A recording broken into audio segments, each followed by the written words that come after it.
Hey YouTube, welcome to our new temporary home for the MicroPod. As most of you are probably aware, I've got a little bit of a live stream ban on YouTube on my main channel, so this is the MicroPod's new home for a short period of time, hopefully.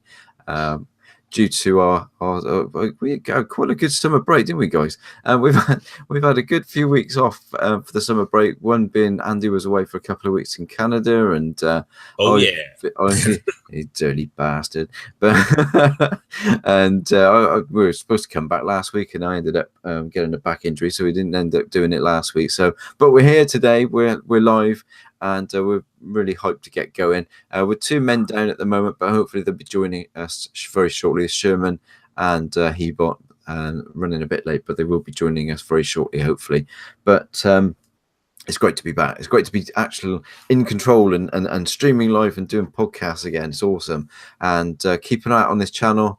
And, we will be sort of transferring back to my main channel at some point, and I'll do highlights and things like that from this onto the main channel as well. But it's great to be back, guys. I know we're a couple of men short, but we're here. Dale, what have you been up to, buddy? What have you been doing all these weeks? Well, I've mostly been sitting on my bum, to be honest, and watching plenty of films, plenty of TV. I thought you were going to say plenty of fish then. I was like, what are you watching plenty of fish for? That's a dating site. Don't ask how I know that. I think been watching plenty of TV shows and that. Iron Fist 2 rocks. If you've not watched it, watch it. It's well better than the first. Gaming. Basically, like We Happy Few, obviously that came out. It's been so long since we did one of these, so it's been loads of games to play. We Happy Few came out preview, so I played that.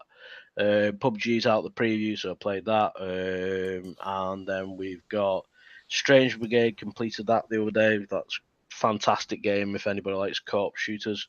Let me think, what else? Did you say co-op shooters or cock shooters then? I didn't quite hear that Co-op shooters.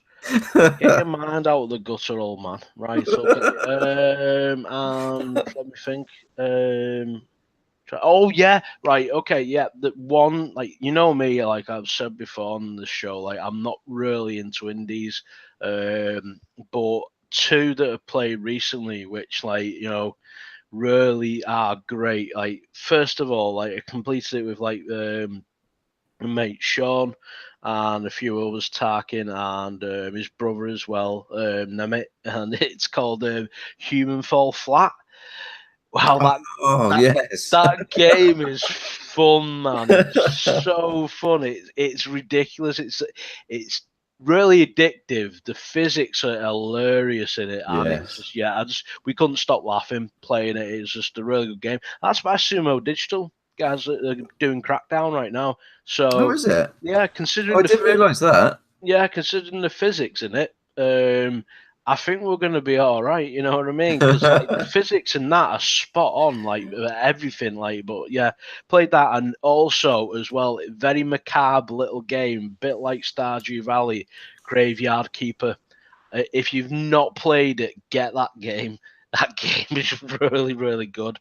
You get to run your own graveyard, and you can basically sell meat from the bodies to the local pub, and or you can chuck the bodies into the water, like the local river, so you can still earn money off the death certificates. You can harvest more of the lungs and brains and skull, and you can use that for it's insane. It's really, really clever.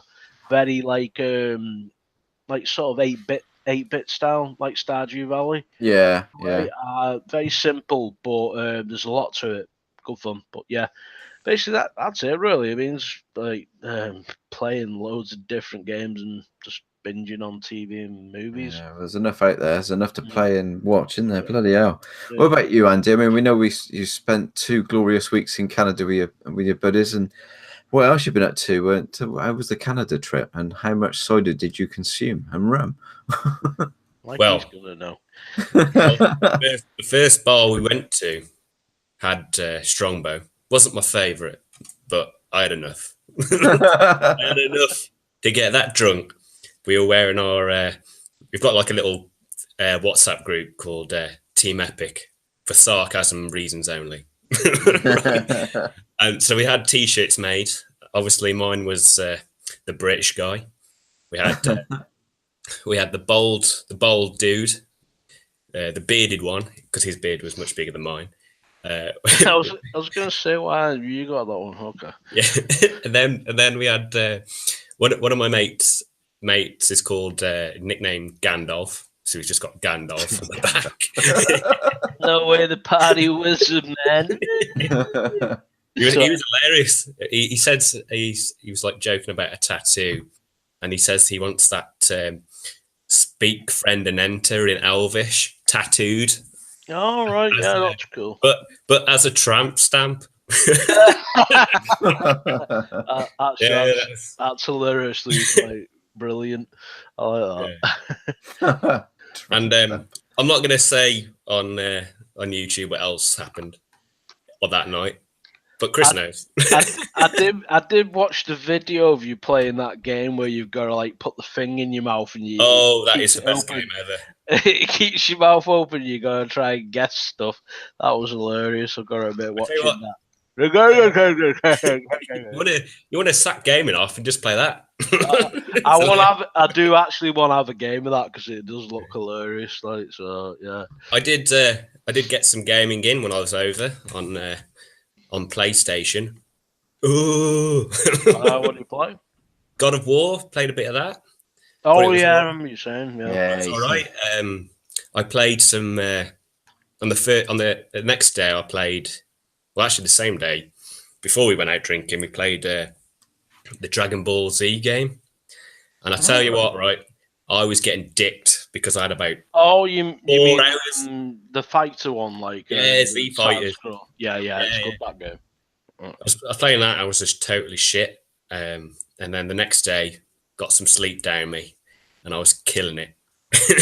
So I took my mate out with one character, and I destroyed all three of his characters, which is like totally insane for me, right?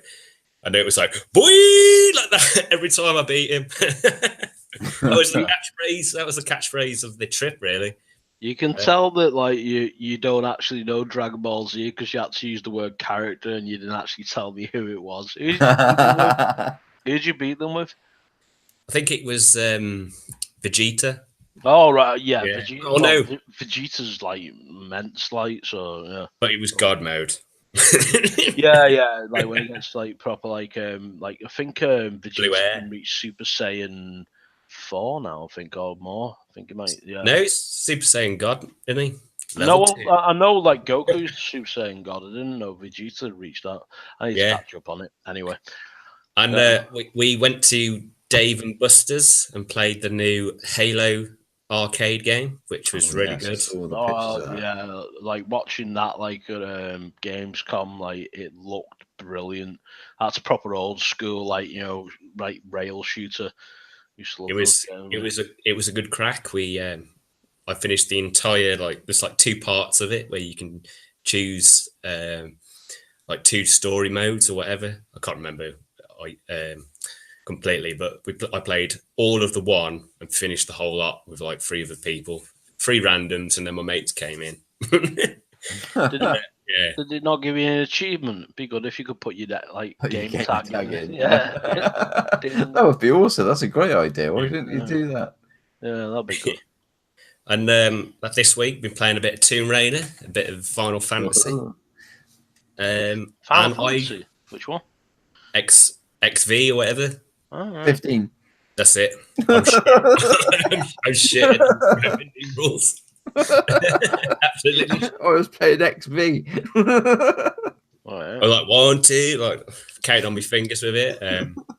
I finished the story of Vampire early in the week. I still need to complete it. I keep meaning to get around to complete it. And you need to do a bit more Tomb Raider. Terrible. I've not got the new Tomb Raider. Shut up.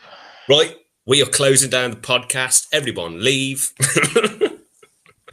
I've not finished the second one, so like I can't like play the third one. Gonna be a short discussion about that then tonight. It's not my fault. There's too many games. Like, no, there's not. Have you not read the media? There's not enough games on Xbox. Well, I don't know what you're talking about. Bullshit. I'm sorry, but we've been lying this entire time. My like list of like 350 games I've got already like seem to beg to differ on that one. Can you spell that? Can you spell that, Chris? Is that what it was? That's reassuring. I just thought I got sold. I'd shit myself. So all digital as well. Like, so my console, like, plus all the digital games is like worth more than your head, Andy. Hey, it's not worth more than his beard, though. You can't. Hey, I'd shave it.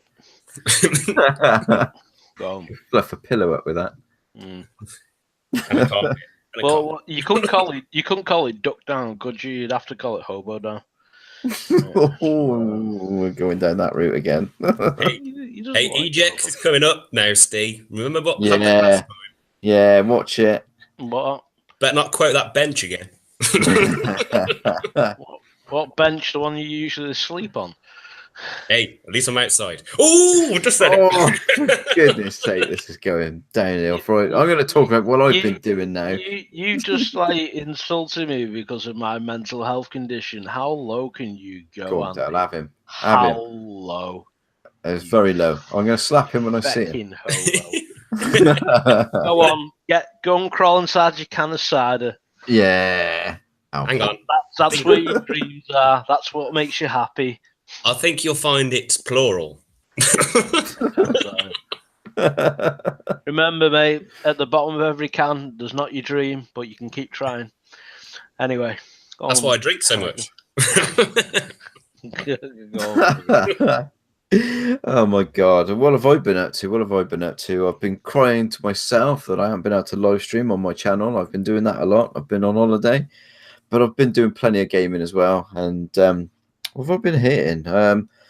Halo Master Chief Collection, since that update they brought out for the X, and well, it's not just the X update, is it? It's the whole thing. They've changed, they've put online servers on there, and not online servers. What the fuck am I on about? Dedicated servers, and they've sort of redone the whole package, and it's just amazing now. It really is. I've seen the screenshots. It looks like also. I need to reinstall it and have a go. Like, yeah, definitely need to. I mean, it was a good package anyway, but it had its problems, and I think when you bring that many games together in a package like they did, I think they thought it was going to be an easier job than it was. But fair play, with that new add-on, that new patch that they've done for it is just amazing. I also downloaded the DayZ preview, and I wish I hadn't. Oh my god! Hey, whoa! No! I mean, that game has been in development and on a preview on PC for like fucking 5 years. Longer than my kids have been on this planet, and it is still a bag of shit. No, I mean, I'll disagree there because, like, I've actually got the DayZ, like, I bought it, like, you know what I mean, like, and I like it, but it's hardcore survival, like, so the only problem is, like, when you start playing it, the towns that you're in, for some weird reason, like, all they've got is, like, tracksuit bottoms. There's like 10 million tracksuit bottoms. Chav Central. No drinks and no food. So basically, if you want to die in style, like go and play the game. Like it's like basically it's Slavic. What do they call it? Or Slav Chav? Is that Slav Chav? Yeah. It's basically, honestly, it's just. There's loads and loads of bloody like tracksuit bottoms and tops, and like there's just nothing to help you. So yeah, it's a great game once you get into it. You just need to get into it. It's a bit buggy at the moment, but yeah, I agree. It should have been better. Like it should have been finished on PC, to be honest. But are you saying it's basically a game where the protagonist or whatever is basically a Scouser? Is that what you're saying? No, clearly that wasn't what I was saying because it said Slavchav, which is Slavic, which is basically where it's actually like based because all the signs don't make no sense because they're all spelled with letters like that are backwards and weird other shapes. So I just think for a game that's been in development on PC for so long that they could have done a better job porting it over to the Xbox. yeah, I don't understand why it needs to even be a preview program game. I mean, they've been doing it for long enough. Yeah, To I port it agree to with that. PC. I don't understand why it's not being finished. But the thing is, like the map is absolutely huge. Yeah, It's yeah. insanely huge. That's the half the problem because there's no cars in it yet. So like, you die walking to like try and find some like food, and you get into like a town. You're thinking, yes, finally water, food. Can you find it? Oh wait a minute. Is a AAA battery. Yay. That fits nothing. Yeah, Hey, die. well, if you find a vibrator, you'll be fine. There you go. No, it just frustrates me. I just couldn't get into it, and I literally played it for 10 minutes and thought this just is not for me, and I just uninstalled it and went back to PubG. It's just not for me. I just don't get it. I don't get it at all. I've also been, see, I keep dipping in between because I like my multiplayer as well. So I dip in between sort of World War II, COD, and Ghost Recon, and PlayerUnknown Battlegrounds as well. I mean, obviously that's gone on to full release now, and we'll discuss that a bit later on. But I really do like PUBG. I really do. And I've been playing, obviously, the earlier release version of Shadow of the Tomb Raider as well, which we'll talk about a bit later on as well. Obviously not with Dell because he hasn't played it. I can't believe you haven't even played Rise of the Tomb Raider. What are you doing? Whoa. Right. I played the first one, done that. I've played a bit of the second one. I didn't get through it. I got it like free when I bought like that like type of Steam box, like when I was trying to do like yeah. gaming. I got it then. I was playing some of it, and then I realized that the box I bought was a bag of crap. So anyway, but I need to get hold of that. Like, but there's just because there's so many games that come out. Like, it's trying to put it on a list, like, and then trying to bounce between everything. It's hard. It's hard. So yeah, but I'll get round to it. So, but there you go. That's life. Well, it's all good. It's all good. Oh, and I've also been. Do you know what? I said I wasn't going to get it this year, but I still ended up buying it. I still ended up buying the latest Formula One game. I got F1 2018.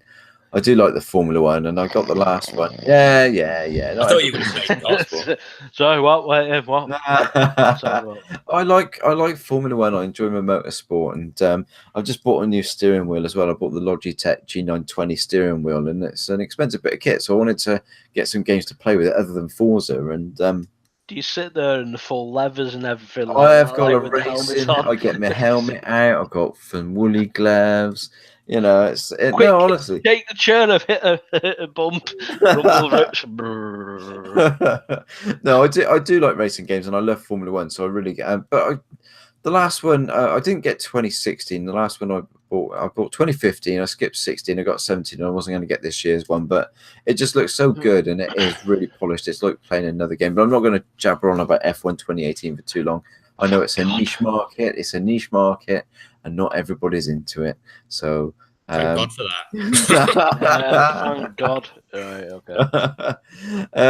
So there you go. So anyway, we're still waiting for the other two guys to join. Hopefully they'll be joining very shortly. I've given them another little nudge. But before we go any further as well, we might as well take the opportunity, Andy, just to talk about EGX.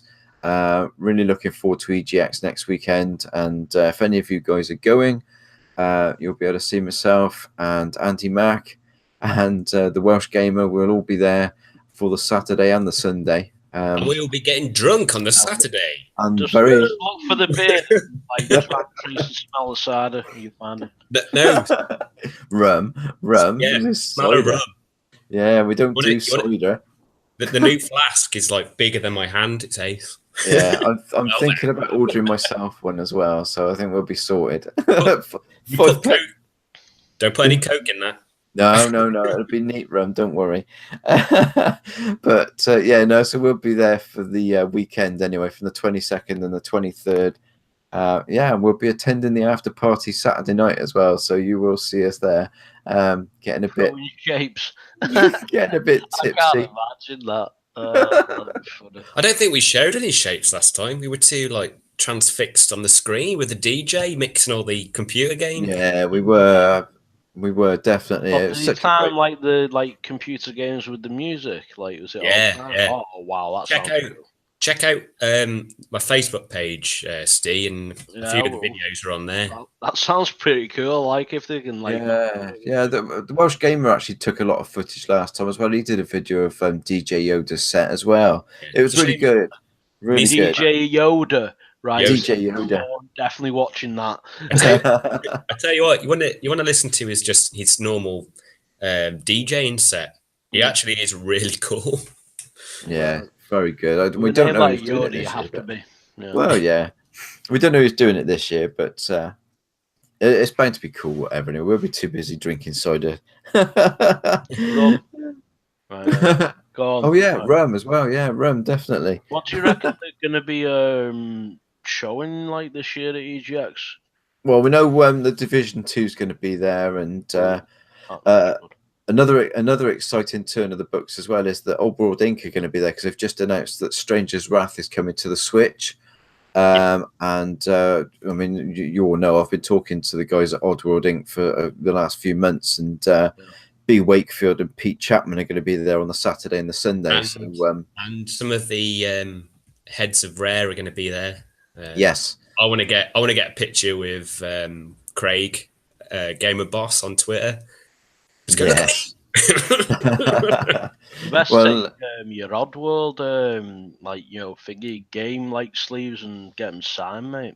I would. Yeah. Well, I mean, I've been speaking to him. Alex Carroll, unfortunately, won't be there on the Saturday and the Sunday. He's got to leave early Saturday morning. But I've been speaking to him. They've said to make sure that we go over and say hi. So we'll definitely be checking out the Oddworld stand, definitely, and having a look at Stranger's Wrath and questioning why we've not seen it on Xbox One X yet, or Xbox One, not just Xbox One X. I've been pestering the hell out of them for months and months and months about getting the Oddworld games on the back compat program. So if they're doing remasters for the Switch, we should be seeing them on the Xbox as well. So that'll definitely be questions I'll be repeating again face to face. But anyway, that's it. So yeah, if you're at EGX next weekend, make sure you look out for us. You won't be able to miss us. There's a guy with a beard and a short, chubby little gentleman. That'll be myself, and then some lanky streak of piss. That'll be the Welsh Gamer. Oh yeah, well, you'll be able to hear the accents as well. Yeah, it's like accents collide when the three of us get together. And also I forgot to say, actually, my one of my best mates is coming down and joining us as well, Ross, and is on the Legends of Podcasting. So if you know their channel on YouTube, they do all the the DC and Marvel comic book TV series reviews and the movies and all that. I was watching a review on Titans for obviously that's coming out very soon, in fact, so I cannot wait to watch that. Is it a live action one? Yeah, and it's actually it's the first R-rated comic book TV show that's to be honest, actually, I don't know whether that's true because Netflix have done quite a few, but I think this is quite raw. Especially when I saw Dick Grayson snap that dude's neck with his foot, and then say "F you, Batman." He shot all those dudes. I was like, "Whoa, okay." So yeah, I'm glad you said Grayson at the end of that.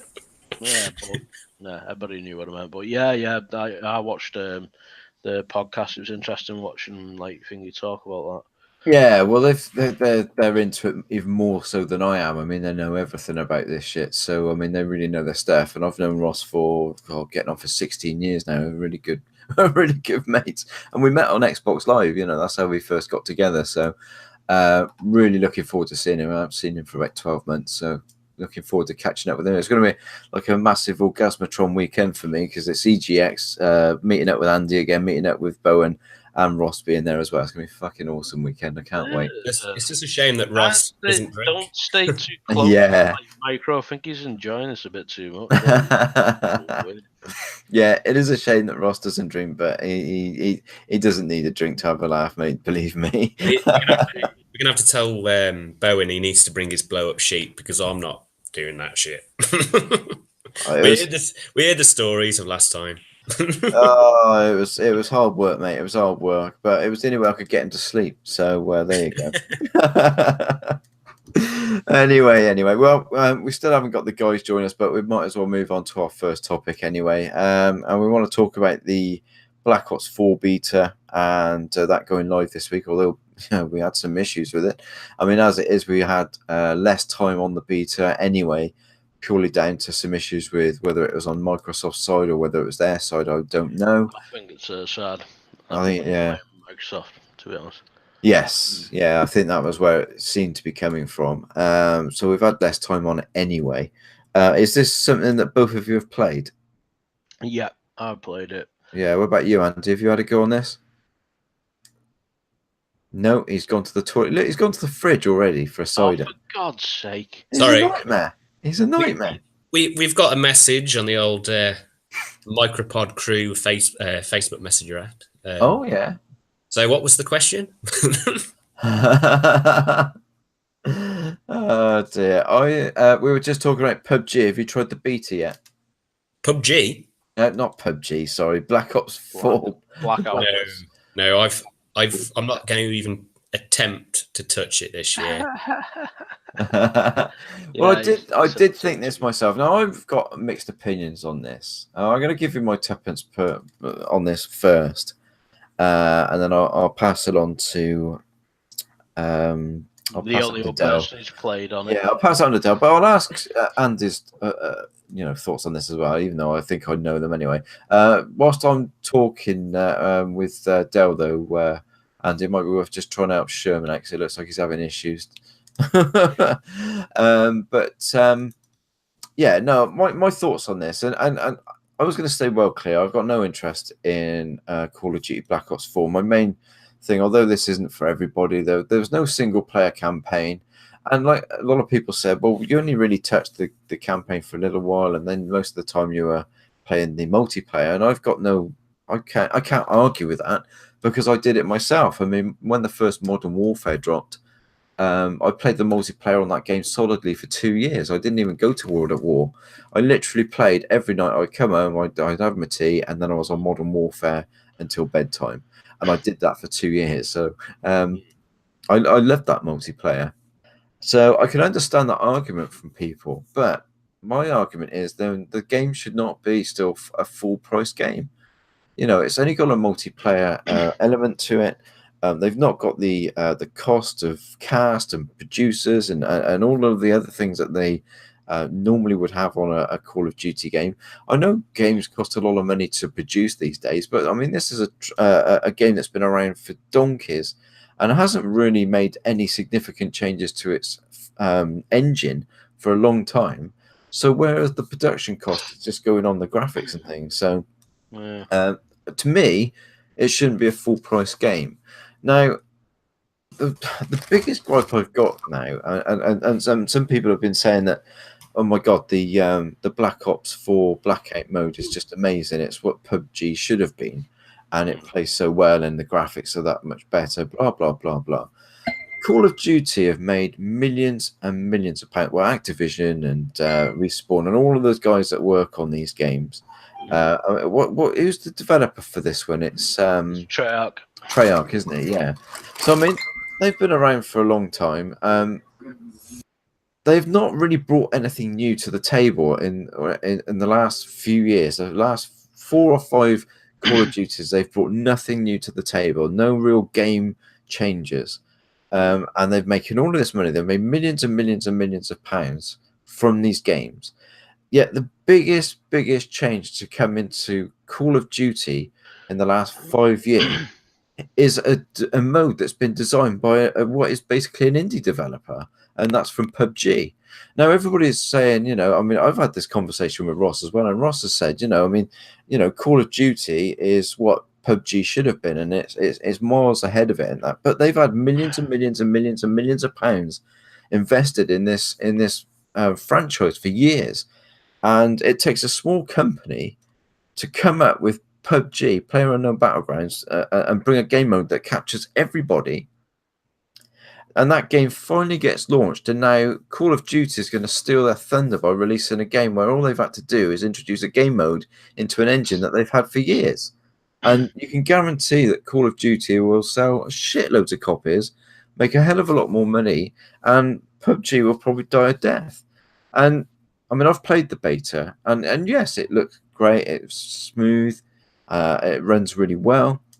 But it just seems to be faster paced than PUBG. It doesn't seem to capture the same kind of tense. Yeah, PUBG is extremely tense. I play Blackout on Call of Duty Black Ops, and it just feels like another arcade shooter. It doesn't feel the same. And I mean, I've seen comments where they've said, "Oh, well, the game just feels more intuitive to play. It feels easier." They've probably got the same old sort of target aids on it, the aimbot, the aiming aids that you have on the Call of Duty games, which you haven't got on PUBG. So I just find it a shame that a developer can come out with a really original idea like PlayerUnknown Battlegrounds, and they're just going to get trounced on because bigger companies with games that have been out for years that have put no real incentive or any kind of new elements to a game other than copying it off a smaller developer, and Call of Duty Black Ops is just going to run away with millions of sales and make millions of pounds off it, and PUBG's probably got the potential of possibly just dying off, and I just think that's a big shame because I think they deserve the recognition. I mean, IGN actually have reviewed the PlayerUnknown Battlegrounds now and given it a score for the released version, and they've given it an 8.9 out of 10. That's not bad. No, I mean it's a good, solid game, and they've come out with something original that every single person is now jumping on the bandwagon and copying. Fortnite being another prime example of a company that's copied their idea. Yeah. And I just feel that Treyarch and Activision are going to reap the rewards of a smaller developer, and they don't need to put the time and work and effort into coming up with any new ideas because somebody else has done it for them. But there you go. That's my thoughts on the whole, Black Ops, PUBG, Treyarch thing. I see Hebox joined us. Fantastic. I'll give you a shout out and introduce you in a minute, mate. We're just talking about the Black Ops 4 beta. If you've played that, Hebot. No, and I won't. We're going. I mean, did you hear what I was saying about it? Yes. Yeah. Mm-hmm. Okay. Absolutely. So, well, I mean, if we go to you, Del, first. I mean, what's your thoughts on it? Because I mean, I know you've tried it and I know you like it. So. Yeah, I mean, I'll be honest. Most years, every single year after Modern Warfare 2, I've said I will not buy another COD, and then lo and behold, I want to buy another COD. I don't know what it is, but this new one, like the Blackout mode, I will give it props. It is like a lot smoother, a lot faster. Like the actual, there is still loot in there. You've got to get all your guns, your armor, like basically all your incendiary devices, stuff like that. Obviously, it's not as big, like in the sense, like there's only 80 players. The map isn't as big, but because of the actual honed gameplay that they've actually been able to do over all these years, the actual gameplay is smooth as butter, and because of that, it gives it a bit of an edge. I do like it. It is different because obviously it's first person, and PUBG's third person. I prefer third person on the battle royale games. But yeah, I mean, it's not that bad. The only thing that I'd say is I mostly want to get I actually want to go back on my yearly promise and get COD for is because zombies this time it's customizable, which is a huge thing for me because I absolutely hate running zombies. We all know this because I've gone on about it millions of times. But like zombies don't run, right? And in the actual like the zombies mode, you're gonna be able to customize like what type of like the zombie you're gonna have. So we can have like the level 1 zombies that just walk and like try and get you. But like obviously they get harder with time instead of like these ones that run, and like so you just don't like enjoy it as much. So I'm a bit on the fence, but I'm a bit leaning towards wanting to get it.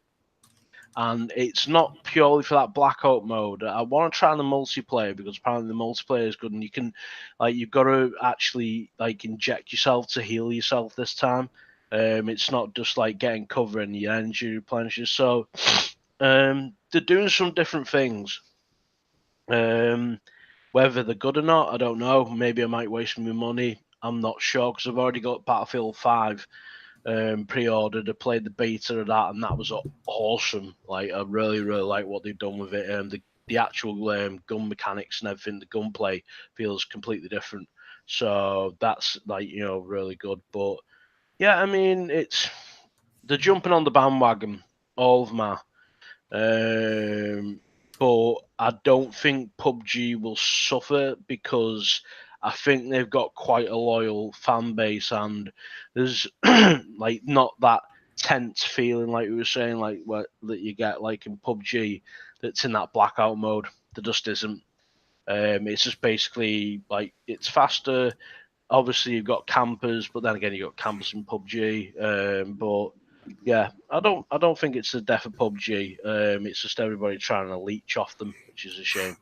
Yeah. I mean, That's my 2 cents on it. Yeah. They've all tried it, haven't they? At least at one part, all the campers that you do get in the Call of Duty games, they will have to move at some point because the map shrinks down. So you'll probably find they don't play that mode quite so much because they can't camp to their heart's content. Yeah, definitely. Yeah, I mean, it's like I say, I enjoyed it, and it's something. Yeah, if I do get the game, I will play on the odd occasion. But if I'm getting the game, I'm probably just gonna stick with the multiplayer and definitely zombies because like I just love zombies. Like so, yeah. I'm really enjoying the zombies mode on Far Cry 5. They just brought the add-on for that. That's really good. If you've got Far Cry 5, you've got to try that one out. Right. We'll go to we'll go to Hebot now then, mate. We'll go to Hebot. Give yourself a shout out, buddy, because you're a bit late joining us. So glad that you could make it though, bud. How you doing? What you've been up to? And what's your thoughts on Black Ops? Black Ops. But introduce yourself. No, I mean, just Hebot here, guys. Once again with my family in the UK.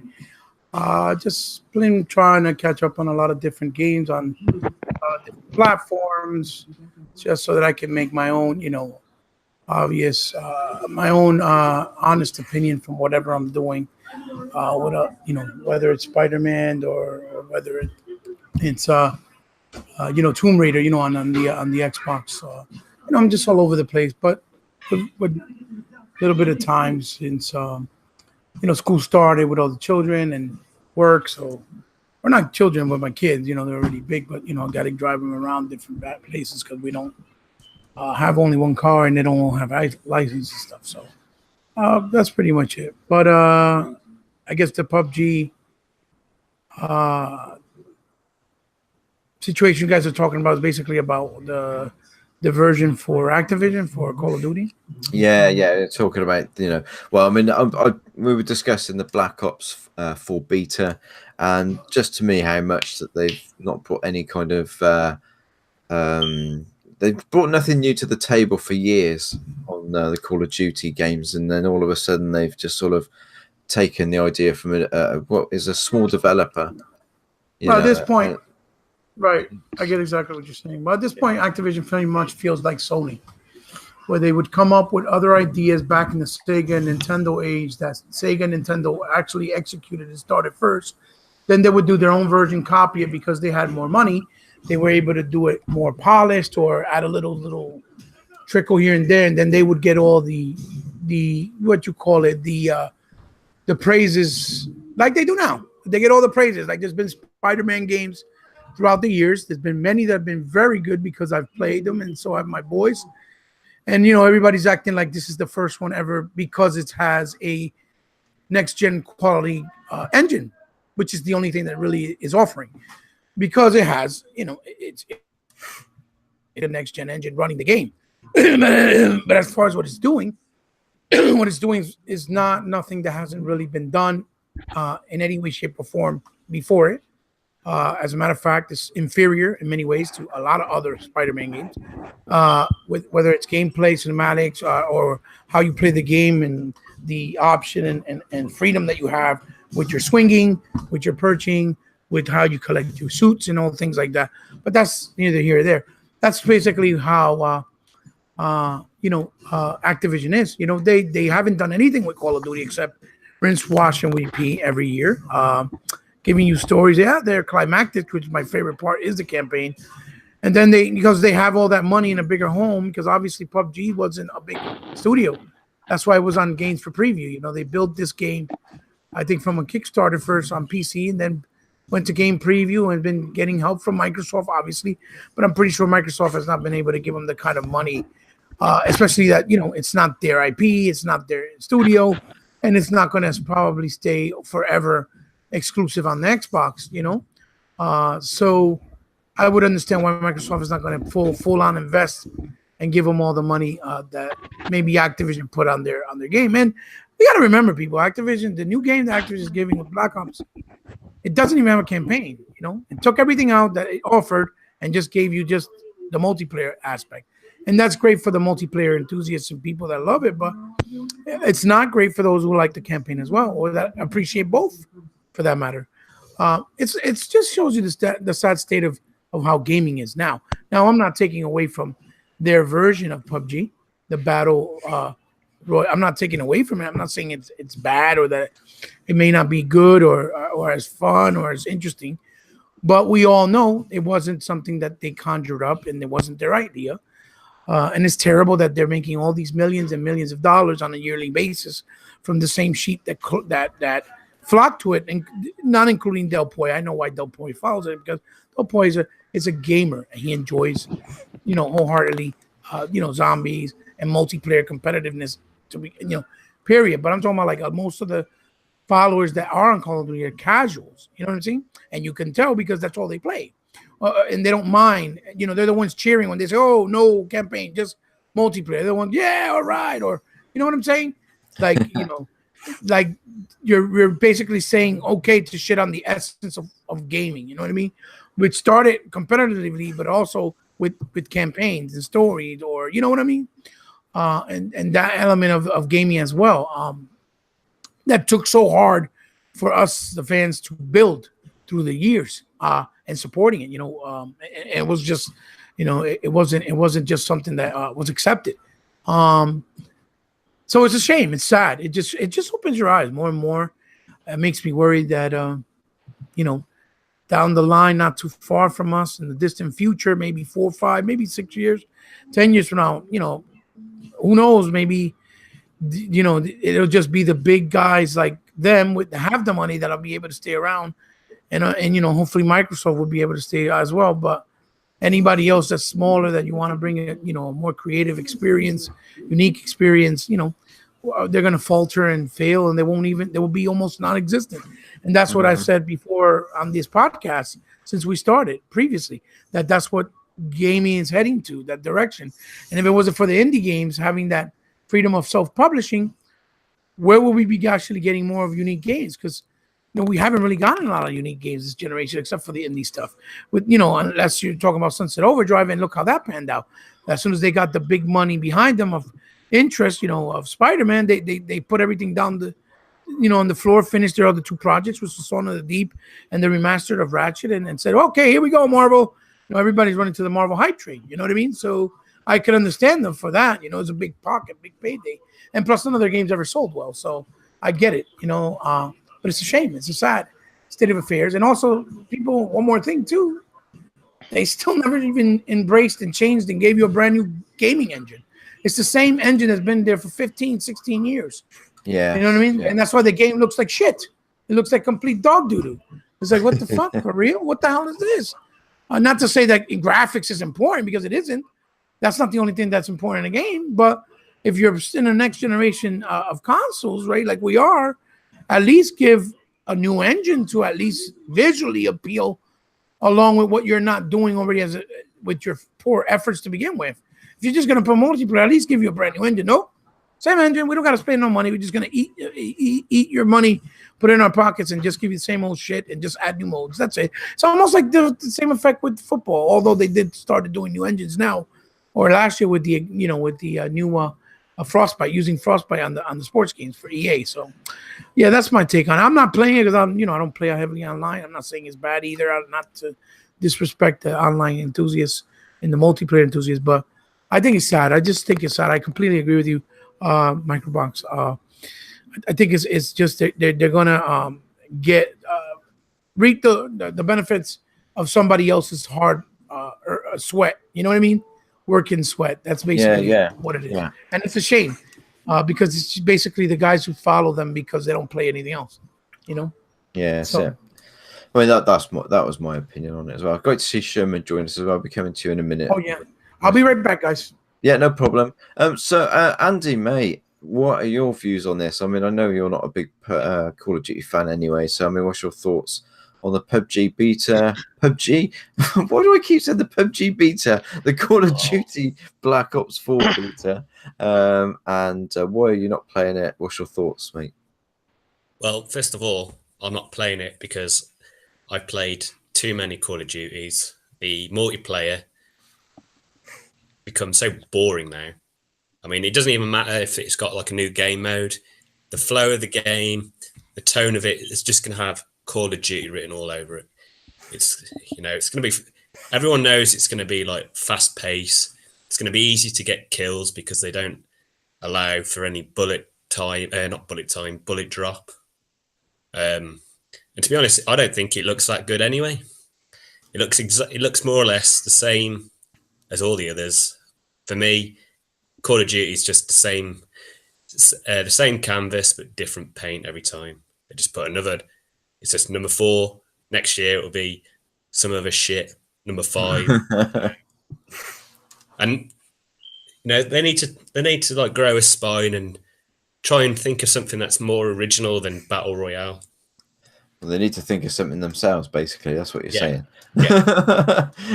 Stop copying everybody else. They need to improve. They need to improve on the things that they've got already, not to try and steal other game modes. You've got Battlefield with 63 players, and you got teams. And it's like, I'm playing that. Call of Duty can go suck a dick. That's all I'm saying. I will not be standing in the queue at EGX to play Call of Duty. So you guys will have to be in the queue with no room. Bloody hell. Come on. We're there for 2 days. We've got to try something. Hey, if you guys are going to play on COD, I'm going to go and play on that Tetris VR game. That's all. Hey, don't bash Tetris. It's one of the originals and classics. And it's the most played game. It's the most played game ever, isn't it? Yeah, I still play it to this day on my phone. I played it nearly every single day of being a gamer. It's always there. It's just something to kill time, and it's a good, fun game. So it's like Pac-Man, isn't it? It's a classic you can constantly go back to and play. Definitely. And it's on every format. So are you done, Andy? Is that you finished? No, I'm not done. Yeah. Well, it's great to see Sherman managed to join us as well. He was having some technical issues. Great to see you back on the podcast, but it's been a long time with this summer break and everything else that's been going on. We haven't been for a while. How you doing, mate? What have you been up to? Well, once again, I apologize for the technical difficulties. Hangouts, and myself, we I don't know. We have to have a serious chit chat about the status of our relationship. I think. It's almost like E-Rock's relationship with Comcast, you know. Oh yeah. I have heard that he's had some real big issues with them. And Watch it but from you know what? fans. But truthfully, over here on this side of the pond, so to speak, a lot of people have issues with Comcast. So, and I'm like I don't want to discuss that. Why give them free advertising? Exactly. But again, my most humble apologies. I'm glad that you mentioned just at the onset about the whole summer break thing, because last night I was actually thinking about, I mean, knowing how all of this came about, the unfortunate set of circumstances that you're dealing with a certain international corporation with the initials Y and T. And I got to thinking that maybe, I'm not accusing you of any dishonesty, but it just seems to me that maybe that you just wanted to take a summer break and you deep down knew that we wouldn't go for it. So what could I come Wait a minute, up I didn't with? think about that. Chris. Jesus. I never thought of that. How dare you? So it's just a thought. I mean, look, knowing you as well as we do, I believe that deep down, I really don't want to believe that you would stoop to such political levels. Definitely not. But I can hear you. I can hear you winking, Chris. I can hear you. I knew somebody had done it. But it's good to it's good to be back on the air. It's good to hear everybody's voices in real time, and so much has gone on since our last broadcast as far as within the industry. So just looking forward to hearing what everybody's take is. I mean, I walked in on the whole Call of Duty subject, and I mean, you didn't ask me my thoughts, but I'll just jump right in. I 100% agree with everything that Andy just said. It sums up my opinion, my outlook of it completely. I tuned out on Call of Duty years ago. To me, the franchise has gone the way of. It seems like Activision is using the cell phone model. Whether it's Galaxy or the iPhone, it's as if the fat cats at Activision said, when it comes to Call of Duty, you know what? Let's try their model with our biggest franchise. So every year and a half, it seems, they come out with a little tweak here and a little tweak there, and then claim that it's an all new game. But anybody who even halfway follows the franchise knows that it's not really legitimately a quote unquote new experience. One mode here, a little graphical tweak there, and even graphically speaking, it hasn't really advanced that much. So I get that they probably in their minds are operating off of the assumption that, hey, as long as they're going to keep buying, why change anything drastically? And on pen and paper, that makes sense. But for those who really look forward to experiencing something new or wanting to anticipate something new, it seems to come up short every time. So I just Call of Duty has absolutely over the past few years, it has absolutely nothing for me. I just I mean, it's gotten to the point where I don't even, and I probably shouldn't admit this, but the past few iterations of it, I haven't even really literally played it, because I've watched my friends play. I've been in the malls and at the local games shops and where they've got the demos running, where you can actually try it out. And I've watched other people go through the demos, and I've watched other people try it. And each time I walk away with like, okay, so what was that? I mean, I don't see anything definitely not worth spending my time. Definitely not worth spending my money. So until they, as far as I'm concerned, until they do a drastic overhaul, I just don't see where it's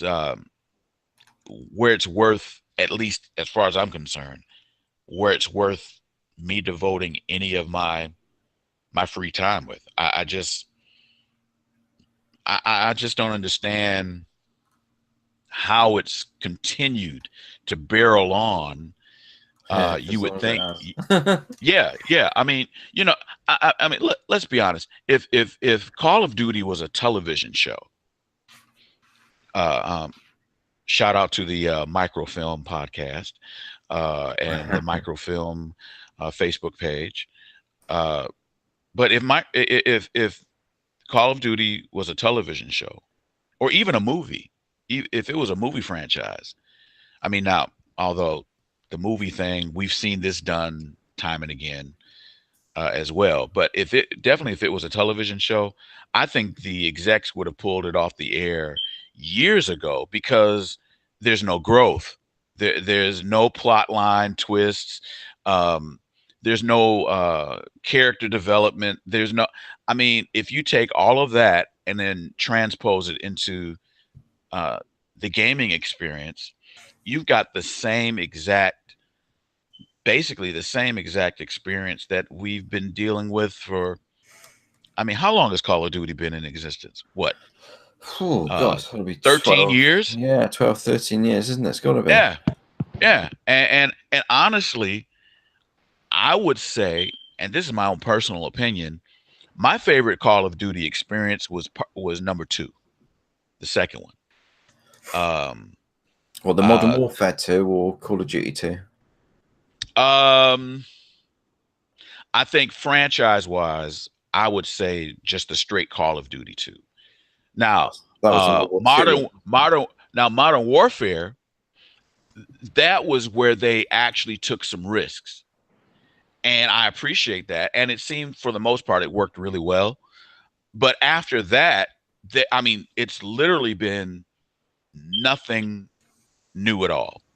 And to me, at least take a chance and try something different. Okay, if it doesn't work, well, hey, at least you tried. But it's as if they've just fallen into this pattern, and like, hey, why try anymore? They're going to pay us anyway. And to me, it feels as if that's how they look at the average gamer now. Do as little work as possible, and we're still reaping millions and millions of revenue. And to me, it's almost being rewarded for, I don't want to say bad behavior, but it's like they're being rewarded for mediocre behavior. And I don't even see where they're really trying anymore. And that's which goes back to what Hebot said earlier, where he was talking about the overall, the current state of the industry. Activision, of course, is one of the bigger players in the entire industry. So you're looking at smaller companies, and they see what Activision gets away with. And of course, their frame of mind is possibly going to be, well, hey, if it's working for them, why don't we do the same thing? I mean, to me, if you're a company as big as Activision, you can afford to take chances. And for you not to even try sets a really bad precedent. And that's ultimately, it paves the way for mediocrity throughout the entire industry. And that's a bit bothersome to me. I think that's the gaming industry as a whole, though. They just don't like taking risks anymore, do they? The cost of these games is so much production-wise now. They're not willing to take the risks in the the chance that they might take a hit for it and lose money, and I think it's crippled the industry. Well- like Hebot was saying earlier, I mean that we're getting more fresh ideas from the indie side of gaming now, and the indie side of gaming, certainly on the 360, was almost a joke at times. It was some of the games you were getting on the arcade indie program that they had on the 360 was just laughable. They were ridiculous, but we're getting more. Not all of them, though. Not Not all of them. Some Not of them all were of them. really well done. Yeah, not all of them. Not all. No, I know that. I mean, not all of them, but some of them were pretty poor. But we do seem to be sort of getting more creativity from those developers now, and more thought and more risk from those guys now than we are from any of the big mainstream sort of developers now. It's just a shame. I mean, Activision, the Call of Duty is a prime example of that, and things like Madden and FIFA and all of these sports titles. I mean, we've just had is it some sports basketball game just released in the UK recently? NBA 2K, is it? 2K19, is it? Yeah, which is getting a right hammering from what I can see. I watched the honest trailer for it yesterday, which was an absolute. It made me raw. It was so All funny. those honest trailers made me rather brilliant. Yeah, if you haven't seen it yet, go and watch the honest trailer for 2K19. It was just absolutely brilliant. If you haven't seen it yet, please go watch the honest trailer for Destiny. But that's my favorite. But you know, I mean, it's a good segue actually. I think let's move on to a company that yes, they do the same game, but they're not typically doing a copy and paste. And I want to talk about the Forza Horizon 4 demo that dropped this week, and I'm hoping you guys have downloaded it and played it, because downloaded it, not played it yet, unfortunately. Sorry. Have you not? Oh, it's absolutely blown me away with just how polished that game is. It is just an amazing demo, and if you haven't downloaded it yet, you must. Even if driving games aren't your thing, you know, they're not for everybody, but you have to download that demo and play it, because it is an absolute it's a masterpiece. It just looks absolutely stunning. It plays amazingly well. It's smooth. It's just great fun. And you know, this is something that you know, I think me and Andy have spoken about this in the past, and it just goes to show that there is a real lack of demos on the Xbox, and there has been this whole generation. You'll have the odd one drop. I mean, I think recently we had a demo. I can't remember the game exactly, but we had a demo drop for a game that's been out for ages. Was it you that brought that up to me, Andy? I can't remember. I think you said about a demo coming out and it had been out for absolutely bloody ages, and I can't remember what the hell it was now. No. I knew you were going to say that. He's going to leave you out to hang and dry. He's going to leave me out hanging and dry. I can't remember what the hell it was, but there was a real. Actually, it might have been Bowen. Actually, it might have been on the Dragon. Oh no, it was me. It was me. It was the Shadow of War demo. That was it. Yeah. It was you, you tosser. See, look, this is what I have to work with. Hey, I've been drinking, right? Leave me alone. I mean, that demo should have come out. Excuse. Yeah. This is online bullying. Definitely. You've got a problem. Fix it. Anyway.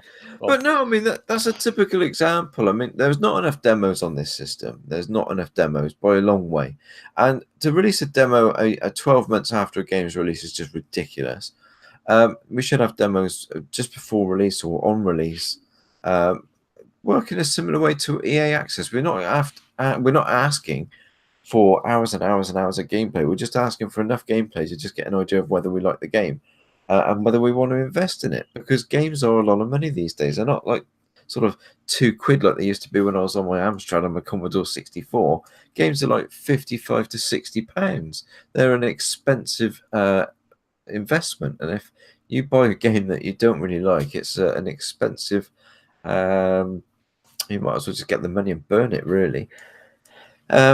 You know, I mean, what's your thoughts on this, guys? I mean, what's your thoughts? One on Forza Horizon 4 demo if you've played it, Forza Horizon 4, even if you haven't played it. What's your thoughts on the game? And and the lack of demos on the current system. I mean, I don't know if this is an issue on PlayStation as well, or whether whether developers just don't even want to bother making demos anymore. Is that the case? Is it the developers, or for what reason do we not have these demos that we used to get on magazines and we could download, and they're not there anymore for whatever reason. Dale's gone for a pee, so I'm not going to go to him first. Let's go to you first, Andy Mac. What do you think, buddy? Well, I think the demo for Forza Horizon 4 was timed very well, because I played it and I thought it was really, really, really a good game. I did like how they showcased all the different seasons before you actually could free roam in the game. Now they really do plug in the thank you for playing the demo really quick, and they go, here's options to buy the game. And I was just like, I'm going with Game Pass, so you can shove that up your ass. but yeah, I'm actually very pleased with the game. I just wish they put some place names on so I can drive to my house and just drive into the house. I want to drive into my house, man. And I hope they include some British iconic places, like places of York, obviously Shropshire for the Iron Bridge. Oh yeah, just plugging my own town. And, I mean, they should not include London in any of the maps or DLCs, because let's be honest, there's no way you're going to drive a Lamborghini Diablo or whatever in the city of London. There's no way. I just wish they'd include realistic traffic, because it's like driving in France. There's like every couple of miles you see a car, but in this, it's exactly like driving in France. And when I played it last night, I noticed a few people on my friends list. Shout out to Saltiest Gaming in the chat. He was in the driver tar, right? And I drove past him, was like, yeah. And then I went, good to see you on the right side of the road for a change. Yeah, if they did the traffic like it was over here, though, basically you'd be stuck behind maybe a tractor on those out roads, and then a couple of white van man going past you. And a milk float. Don't forget the milk floats. Yeah, and a tractor for you guys. Yeah. But yeah, there'd be more road rage, to be honest, than Forza. I took out a load of dry stone walling. I thought, fucking hell, that's going to take ages to rebuild. It is really weird playing it in the UK. I mean, it's been a long time since I've played a racing game that's actually been set like that in the UK. I mean, they've actually got so many areas on them. I mean, they go up to Edinburgh. I mean, they come all the way down to close by me. I mean, Snows Hill Manor is on there, and that's just down the road from me. And I expect when I go there, I'm forever trying to visit that place, and it's always shut. And I can guarantee it probably still will be whilst I'm playing the game as well. I'll get there and it'll be closed still. But it's just great to see those areas brought into a game like that, and having them as a sort of local as well. It's sort of, I think it makes. I mean, we have all these games come out, and they're always in sort of like America and Australia, and I mean, this one was rumored to be in China or Japan, wasn't it? Thankfully, it wasn't. I think it just makes it more of an enjoyable experience if it's in an area that you live, and you can relate to it a little bit more. So that's probably why I've not quite so much enjoyed.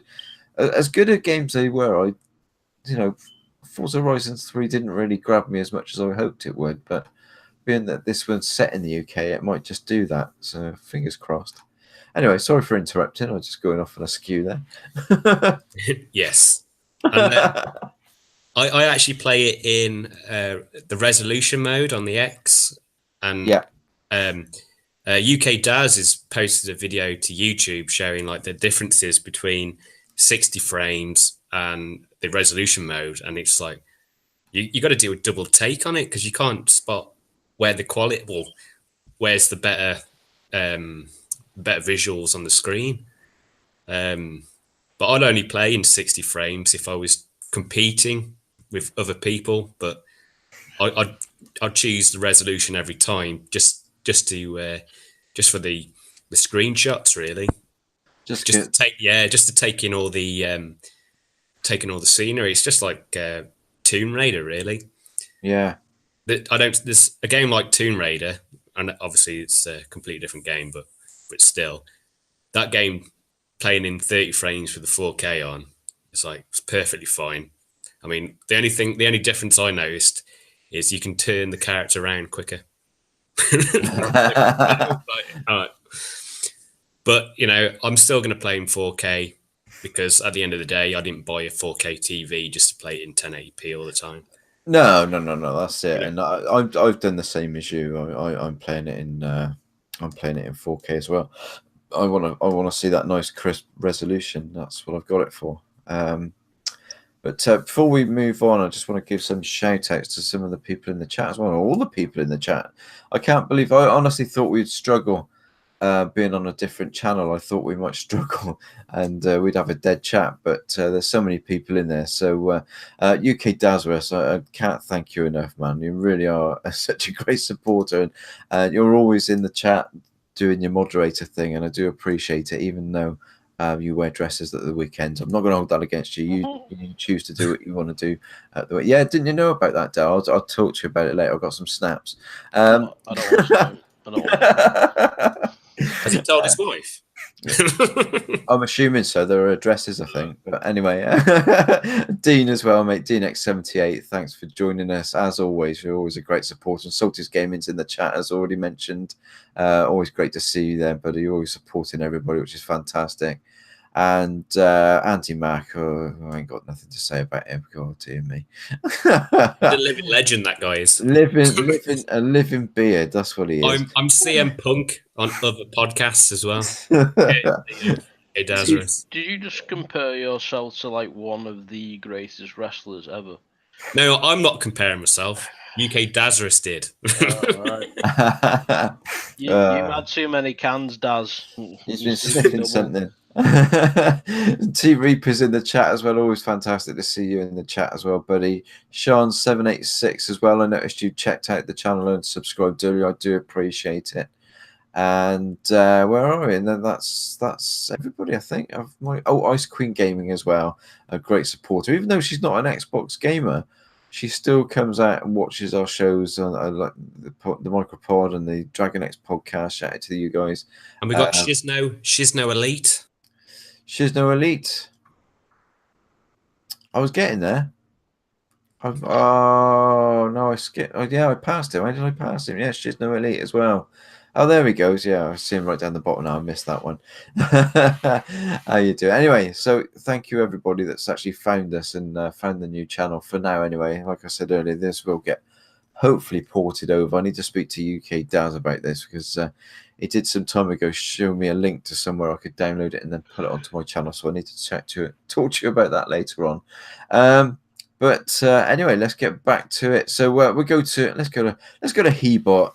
Let's go to the most powerful gamer. If you don't follow this guy on YouTube as well, make sure you check out his channel because his videos are just amazing. He does such brilliant gaming and gameplay videos, and it's a rare thing these days on YouTube when you find a gaming YouTuber, and they very rarely show any gameplay and things like that. But Hebot's channel is all gameplay, and he shows all the old stuff as well as the new stuff. So make sure you check out his channel. He's a great dude. But are you there, Hebot? Are you there? Or is he still in the toilet? He just missed that whole. That was me. He's just missed that whole shout out, hasn't he? All right, we're gonna go to you, Dale. What's your thoughts, mate? Have you played this? Right, I've downloaded it because, like, see, this is the thing with me in racing games. I suck at them. Ever since I first, had a go at Colin McRae's rally, Like I just can't play them. I don't know why. I can't handle driving. I think it's because I don't drive in real life. Although that's not an excuse because I know a lot of people probably don't drive in real life, but are really good at racing games. But I just can't seem to handle the timing of getting around the corners and everything. But because this one. All right. Because this one is based in like the UK, I need to like thingy.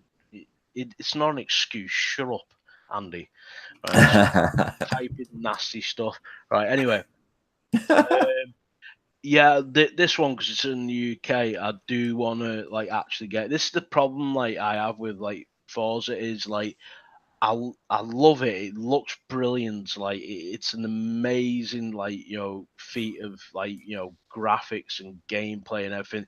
But I just can't play it. Otherwise, I buy them every single year. So I've got to try and knuckle down on this one and try and play through it because like you were just mentioning then that it actually goes down to where you live. Now if that's correct, I thought it was only supposed to be around the Scotland area. Does it actually go the whole of the UK? It goes down. It goes down. I know it goes down to Gloucestershire because they've got Snowshill Manor in it. So Liverpool's in it. I don't know all of the destinations, but I know Snowshill. I would have thought they must have something of Liverpool in there. They should have Liverpool and Manchester maybe in there. So I might, like I'm gonna have to have a look for that. But yeah, either way, like I do want to give it a try. I need to get like I just can't get the hang of them, but I need to get the hang of them because I really want to like get this one and support it because like it's in the UK. For, me and I've got to. So what you need, Dal, is like a driving for dummies book. Right, if you need to read a driving for dummies book, you cannot drive literally because if you cannot do it unless you read a book's not going to teach you how to drive. I think, to be honest with you, driving around the roads of where I live in Cheltenham, I think a lot of people have read that fucking book. Do they drive with VR headsets on? They might as fucking well do. And before Andy can get to the joke, unfortunately we can't really drive that much in Liverpool because all the cars are up on bricks. Hey, I wasn't going to say it, but if you want to tell everybody about how Scousers are in the country, be my guest. Apparently, we're all thieves, which just isn't true. It's called being opportunistic. You heard it here on the MicroPod, people. If someone's going to leave something right out there, and it's not like it's fine as keepers. Like at the end of the day, possession is 9/10 of the law. So you know what I mean. Anyway. You really look like what's the word? Selling yourself here as a great person of society. I don't care what people think of me. That's the great thing. I'm still sat here with a smile, mate. Well, you should. I would be. Whilst you do the podcast. like I can go out and nick anything these days anyway, you know what I mean? You could steal people's souls packaging if they if they deliver to your house by mistake. Oh no, wait. Oh right, sorry. Breaking news. There's a possible leak, and it reckons that the Fallout 76 beta is going to launch on October the 8th. Ooh, nice. Yeah, I need it. I really do need it. Right, that work really paid off, didn't it, Steve? every time there's a Fallout 76 post, you'll always find Delpoy in the comment section talking about the beta.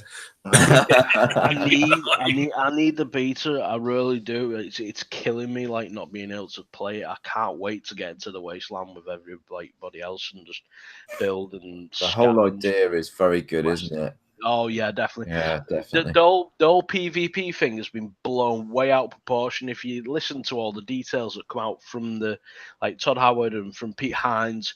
The PvP is not a problem. You don't have to PvP because you have to shoot the person back to engage it. Otherwise, if they just keep shooting you, and they eventually kill you. They become a murderer, and basically everybody on the map can see them, but they can't see anybody else. So they get like a bounty on the head. That's how it works. So it doesn't really pay to PvP. It does in a way sometimes, but like, you know, if you're not really into it, you don't have to do it. So yeah. No. Anyway, good. sorry. I went off on That's all right. That's all right, mate. Hebot, you missed my massive shout out for you as well, buddy. I'm assuming. It says I'm in the middle of juggling computers, taking my kids to work, and coming back. That's what I'm doing. But the problem is my phone. I didn't realize my phone needed the card for service from yesterday, and it's off, and I didn't realize, so I can't stay on my phone like I normally do. Right, I gotcha. Or do you need a bit more time? I can go to Sherman first if you. No, I'm good. No, I'm good because I gotta leave at 5:15. So. Right, okay then, mate, no problem. Well, yeah, we're just talking about the Forza Horizon 4 demo. Have you tried it? What do you think of it? And what do you think of the lack of demos on the Xbox One at the moment? It's a real sort of sparsity for demos. Yeah, there is, but I think it's mainly because of the fear that people might shy away, they might not be happy, they might judge it just by the demo and not buy it. You know what I mean? Yeah. That's why and it happens. You know, we can't, let's be honest. Demos have hurt games in the past. They have. Yeah. Unfortunately, there's too many people that don't know how to make their own decisions using logic or using their own opinion in the gaming era that we're in now. It's not like us, that we basically grew up. We grew up trying everything ourselves, whether we like it or not. We're not really quick to judge. We say, well, let's get the final product. Let's see. Because a lot of times, a lot of demos are builds of games going back as far as a year, 6 months, 8 months. And a lot of people don't realize that. They think, oh, that's it. That's the end all be all. And as well as the betas as well. Beta even more so. Beta even more so. Beta's even less because that means there's less work there, and it's could be maybe something that's extremely beginning stages. Yeah. Right, exactly. And it's a shame because, again, like I said, it's for the lack of having self-intelligence to know how these things work. If you're a gamer, especially, or call yourself a gamer, you should know a beta is basically 1/3 of a game or 1/4 of the game. That's presented to you an idea of what they're trying to go for. They want your feedback to help it make it better. And that's exactly what it is. It's a testing ground. So it's a shame that people don't, think like that. And then, of course, to have the utmost stupidity of thinking, oh, well, the demo sucked. That means the whole game's going to suck, So like I said, it's just, unfortunately, it's just the where gaming is right now as a whole, and obviously that excludes us because we are the actual fathers and pioneers of this hobby. Apart from the kid on the corner, the hotel, he can grow a beard, but he's still not a full man yet. You got a good point though, Hebot, because I mean, even Digital Foundry do videos on demos now. Oh yeah, but they do it for the agenda clickbait. You could tell because, for example, and not even to cut you off. Forgive me, Michael. No, that's fine. Big example. They did the analysis for Tomb Raider, right, on the X, to sell it like it's good, but at the same time sell it like it's bad, saying although it is the 4K version, unfortunately it seems to be a little taxing. So in the cinematic areas, it goes down quite a bit in certain areas. You see what I'm trying to say? Yeah. Before it was, although it goes down, the PlayStation 4 version is superior because it gives you a much more better, crisper quality in the game overall. So, it's an agenda. They know they get their clicks off of it. And the worst part is they didn't have the day one patch. When Crystal said clearly it has a day one patch. As a matter of fact, it had two. It had a day one patch and it had a pre-launch patch. It had two. It had one that was 5.5 gigs and one that was 1 gig. So, I don't know if they're going to go and be responsible and review it again after the patch. I think the game is running flawlessly. I haven't seen no screen tearing, no hiccups. no frame rate drops, no bad loading, nothing. No. I've experienced none of that. But apparently, now we have the new agenda, and I'm going to go back to Spider-Man. Glitches now are amazing. They're fantastic. If a game has glitches, that means it's high quality and superior than anything else. And again, this just goes to show you how sad this Sony agenda and this clickbait with the media agenda is. Because you know very well when it was Mafia 3, little glitches in Recore and little glitches in Halo that didn't remotely even touch any type of gameplay issues, meaning it didn't reflect on the gameplay, right? Mm-hmm. Oh my God, this is atrocious. This cannot be. This is not acceptable. No way. How dare they give us a game that's been in development for 7 years that costs $60 and millions of dollars? How fucking dare you? But now, since it's Marvel Spider-Man, you know what I mean? It didn't matter that Insomniac was working on it since 2014. It didn't matter that Marvel gave him probably the most money from any video game character game that's ever been done ever. We're talking about millions. No, now having bugs, frame rate, animation jutters, bad loading, freezing, bricking, where you have to actually reset your console. Oh my God, it's so great because it's Spider-Man. It looks so much fun. It fits the tone of the game, doesn't it? Wow. I'm sorry, those boat people will live on in my nightmares forever. Folded paper ass looking bloody boat people. They were freaky.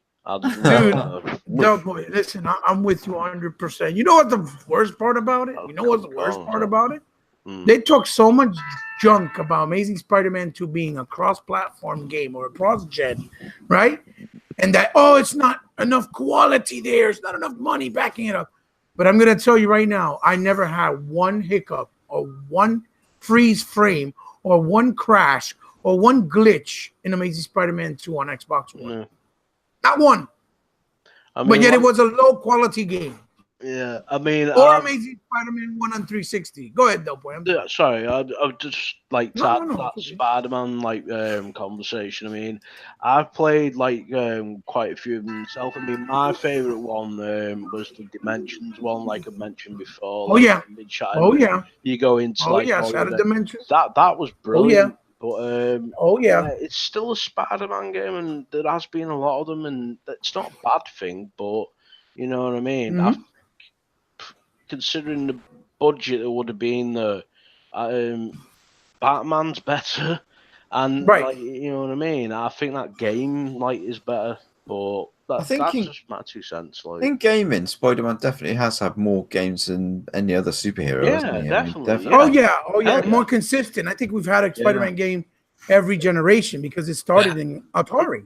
Hang on, honest with you. Atari. But guys. We've had all these Spider-Man games.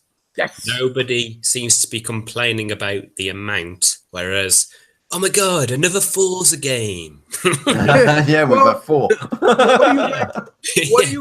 What do you guys think about that article that was saying, although the new Tomb Raider is features and things and elements that were in the other previous 2, it still doesn't hold a candle because of the inconsistencies in story. Oh yeah, or that Uncharted has, or the consistencies in the actions. And I'm like, wait a second, inconsistency in the stories. First of all, Uncharted had 3 games where he was an orphan, and then all of a sudden they had to put a brother that he supposedly had, right?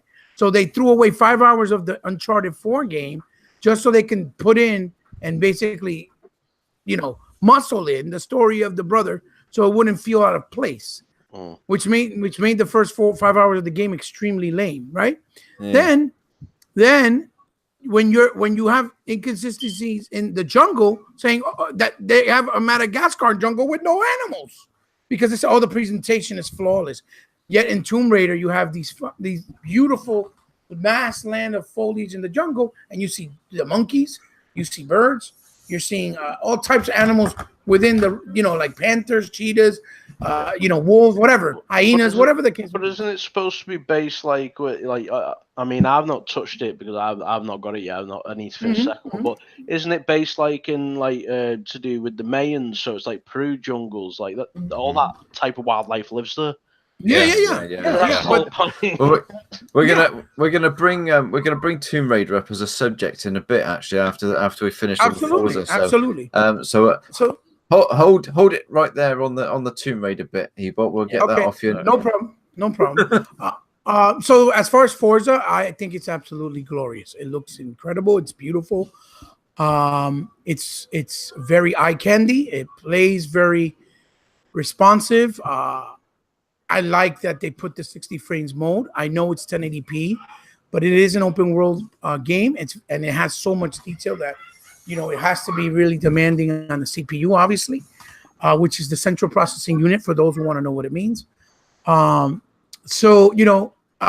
It's understandable, but it's definitely worth the time.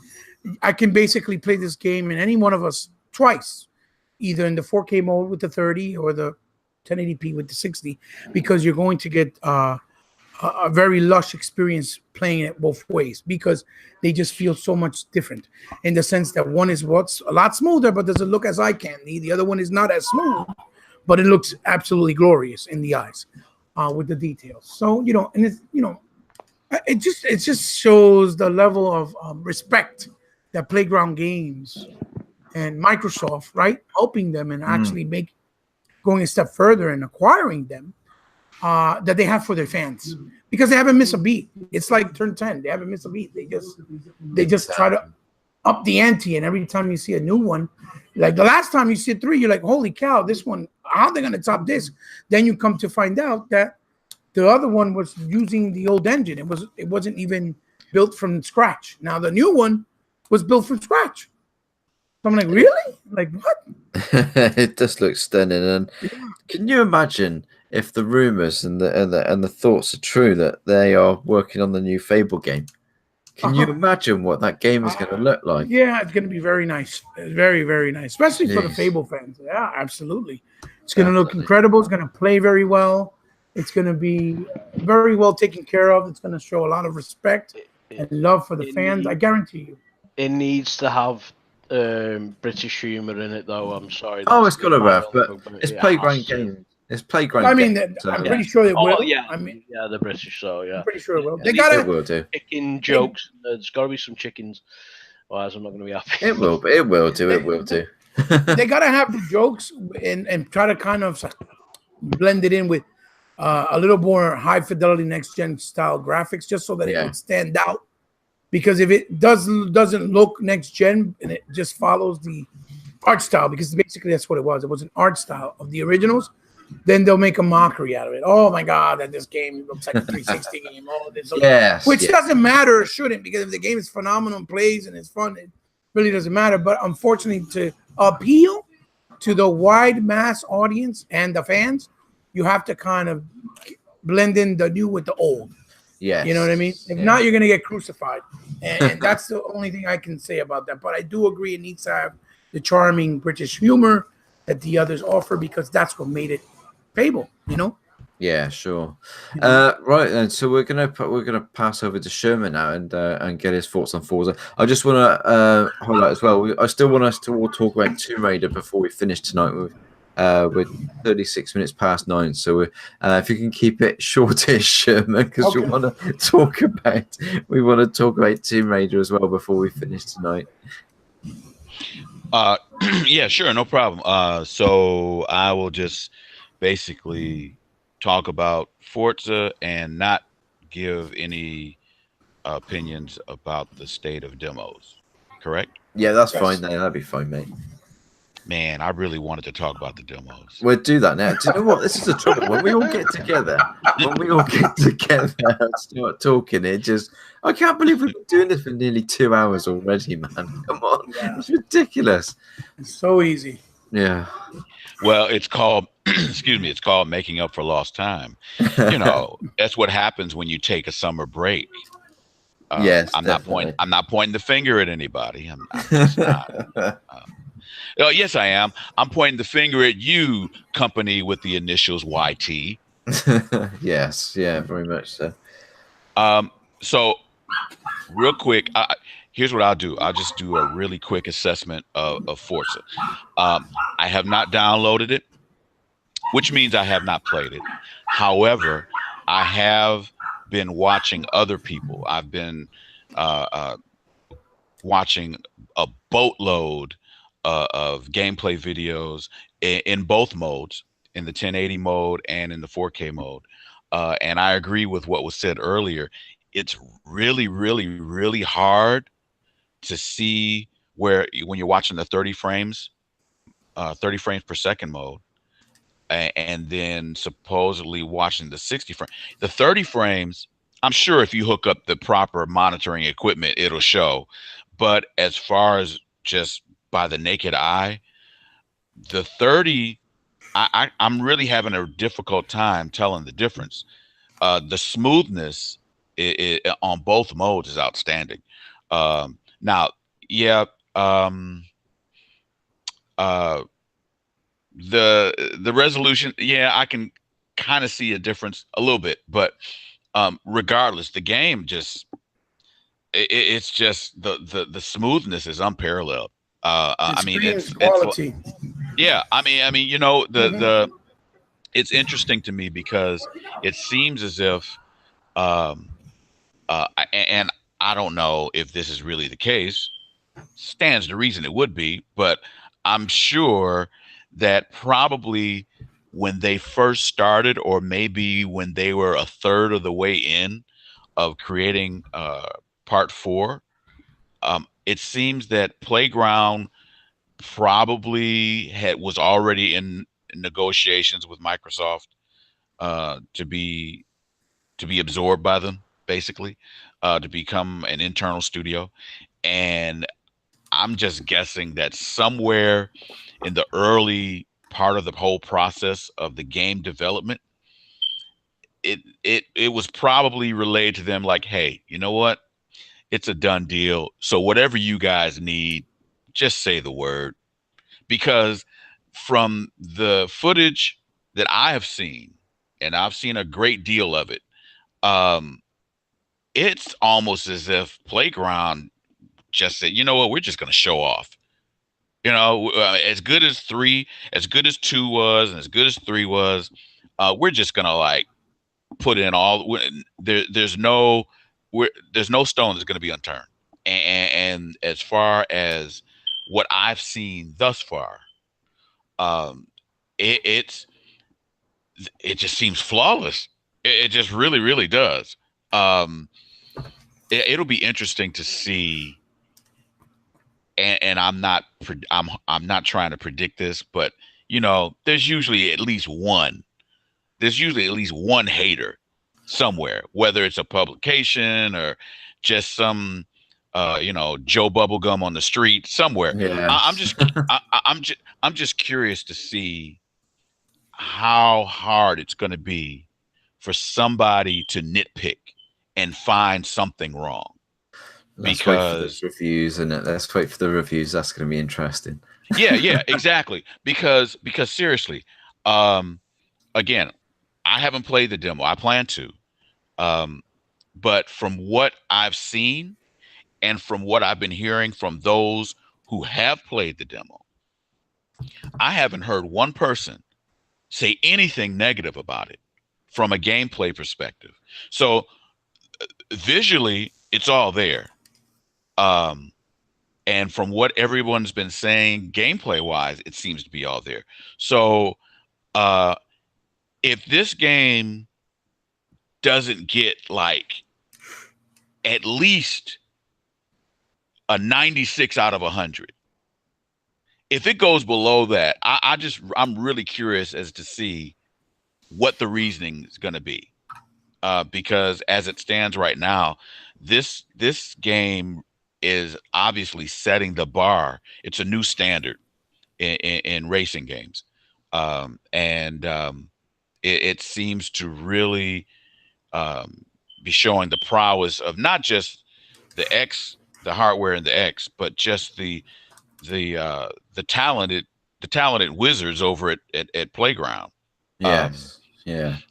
And which to me, as far as I'm concerned, when you've got a showcase like this from the developers over at Playground, it kind of says to the rest of the gaming industry, like, you know, whatever else we touch, I mean, just if we can do this, then just imagine, like you were saying earlier, what's going to happen with Fable, or what's going to happen with something else that we decided. I mean, it's just the sky's the limit. So Yes. I'm really looking forward to playing it, because again, what I've seen is just mind blowing. And he bought I in fact last night I was checking out your screenshots on Xbox Live, and I'm sure that your indicator was going crazy because I was just hitting like, you know,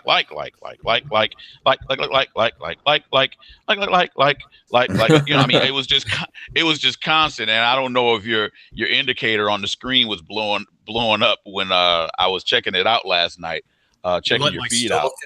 On Xbox. Well, I mean, the thing is, I mean, we've had the Forza Horizon. It's been I think this week has been a particularly good week for Xbox, and we've had the demo for Forza Horizons drop on a week that we had Shadow of the Tomb Raider drop as well. And I know we've been talking about it off and on tonight, but you know, we've only got about 20 minutes left. But you know, if we could all just go through it. I know that you haven't played it, Del, and I know you do intend to at some point, but I think we need to talk about Shadow of the Tomb Raider, because I mean, I'm a big Tomb Raider fan. I always have been. I've been a Tomb Raider fan since '96 when the first one dropped on the original PlayStation. I did do a video earlier this week of my quick opinions on what I've played so far on the game.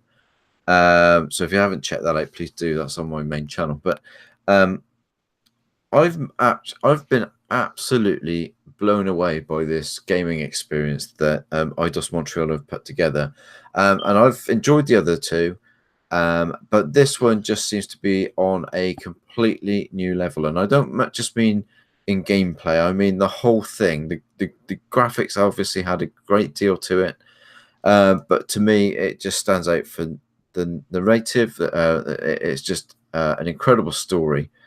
The voice acting is just leaps and bounds better than it has been in the previous two. That's not to say that it was bad in the other two, because it wasn't. But I mean, I found myself watching scenes in the game and actually getting quite into the characters and quite into the story because of the way that these guys are interacting together and acting together, and even the sound and the music. It just, I said in my video, it just grabs you by the bollocks, and it's just every time there's something that you know, it's now and again it just squeezes them as well, just to remind you, yeah, this is powerful stuff. Okay, it's getting pervy.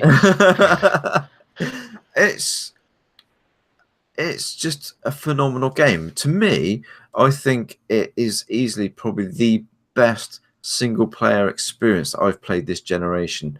Last generation, it was Mass Effect 2 and Mass Effect.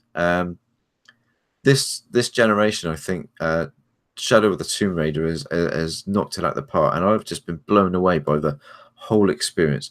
Graphics, sound, the story, the voice acting, the mocap, everything about this game just says to me Game of the Year. And I mean, people might sort of argue the toss and say, no, Spider-Man. I haven't played Spider-Man. I don't know. I'm just talking from my own personal experience. For me, at the moment, it's my Game of the Year easily. And what we September. I mean, the only thing that could possibly knock this off the top for me is Red Dead Redemption. Yep. Right. So I know you haven't played the game, Della, but I mean, do you intend to you know, are you interested in the Tomb Raider games? Are you looking at getting this? Yeah, I mean, I played the reboot, and wow, I was just blown away by that, because it was just something that was pure gritty. Like, just the character was grounded. It was more believable.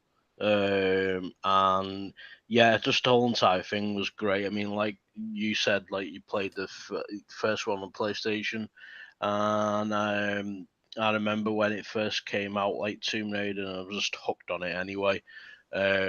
Just like purely because of the puzzles and everything. Like, and then like, Yeah. is it the evolution took place.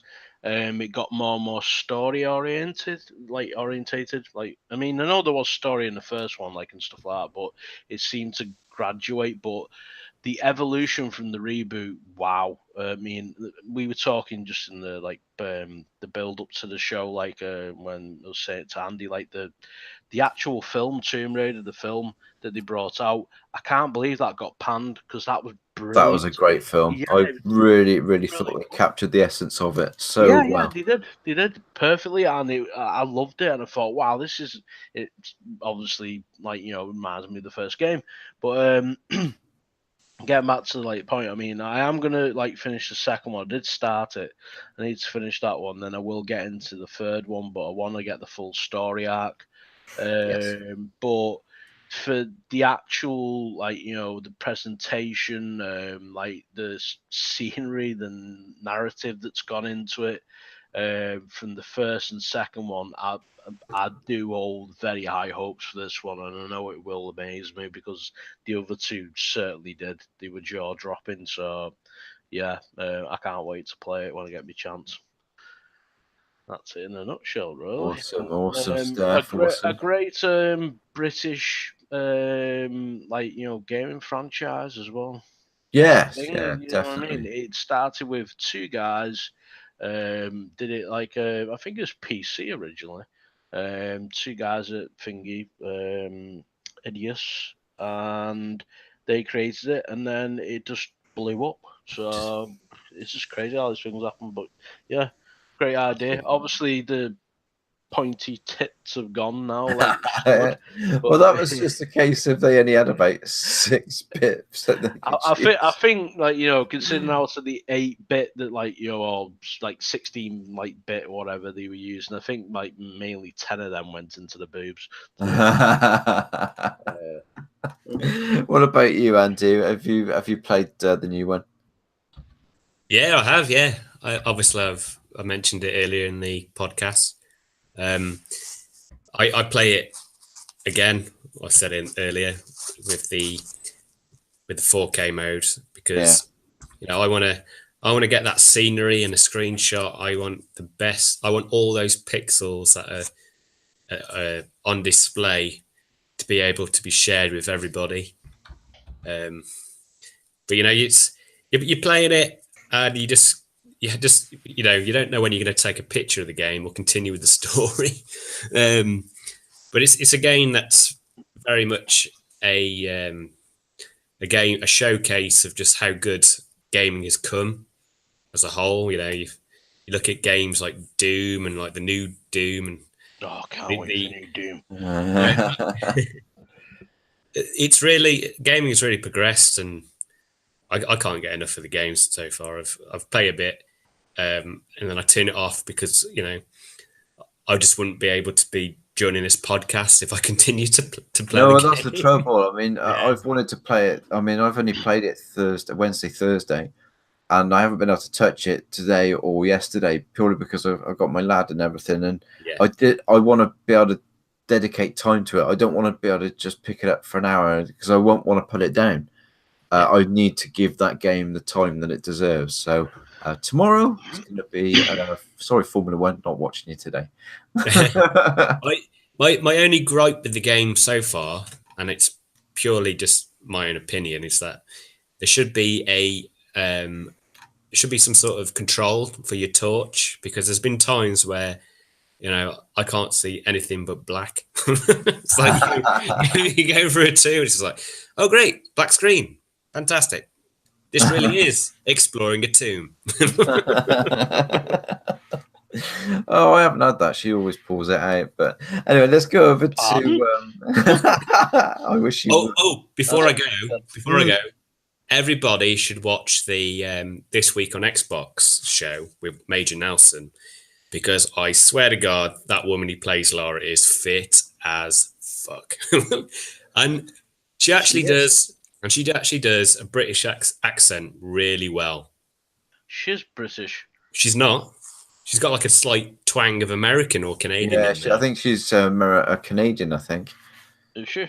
Yeah, I think so. I might be wrong, but I think she is. When she's on, just press the pause button and just admire that. Or just Google her and just admire all the sexy poses. Just like to impart a disclaimer here on the show, we at the MicroBox, MicroPod, do not endorse sexism of any kind, and we apologise for that last comment. we are pervs. Speak for yourself, mate. Don't tell everybody. Don't tell everybody. If you didn't see us last time, you'll never know. Oh, dear me. Really creepy and stalkerish, you know. Oh, dear. Anyway, right then. So let's move on to onto Hebot. We've got about 10 minutes left, guys. So we'll move on to Hebot now. And what's your thoughts on Tomb Raider, mate? Because it sounds like from what you were saying earlier on, I think your views on this game are very much similar to mine. Or not? Are you there, Hebot? All right, we're going to Sherman. We'll switch to Sherman. In regards to Tomb Raider, 3 words: total cinematic experience. There you go. Now I could just end it there, and in fact I might, but you know I can't. It's not in me. I have not. Again, I have not played the demo. I just had a lot. But again, I've been watching people play the demo, and for the first time in a long time, I can truthfully say that within the first couple of minutes in, 5 minutes tops, 4 or 5 minutes, I was literally drawn in like I was watching a movie. I mean, seriously. Yeah, the opening to that game is just incredible. It was. I think Andy mentioned it. I gotta go, and he called. Okay, dude. You gotta run.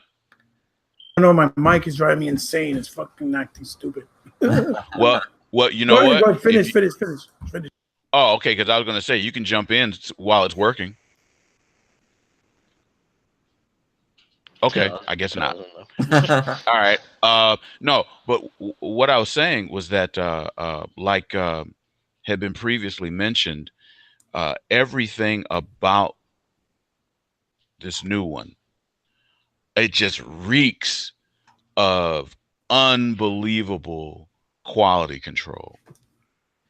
The voiceover work, outstanding. The mocap, outstanding. Of course, the graphical fidelity, outstanding.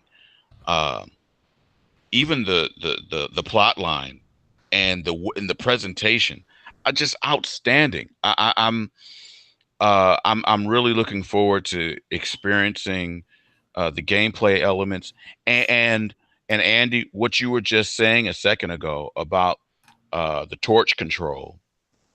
I noticed that as well. However, I think you answered your own question, because it seems to me that was probably the effect they were going for.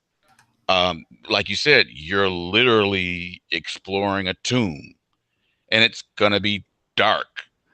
And every time in any movie that we've seen where that type of situation has presented itself, how many times do they light a torch and then there's this gust of wind and it blows out, or it's never quite enough light as they would like it to be. So I kind of get the feeling, and I could be wrong, but it just seems to me that maybe what you were talking about is actually what they were going for.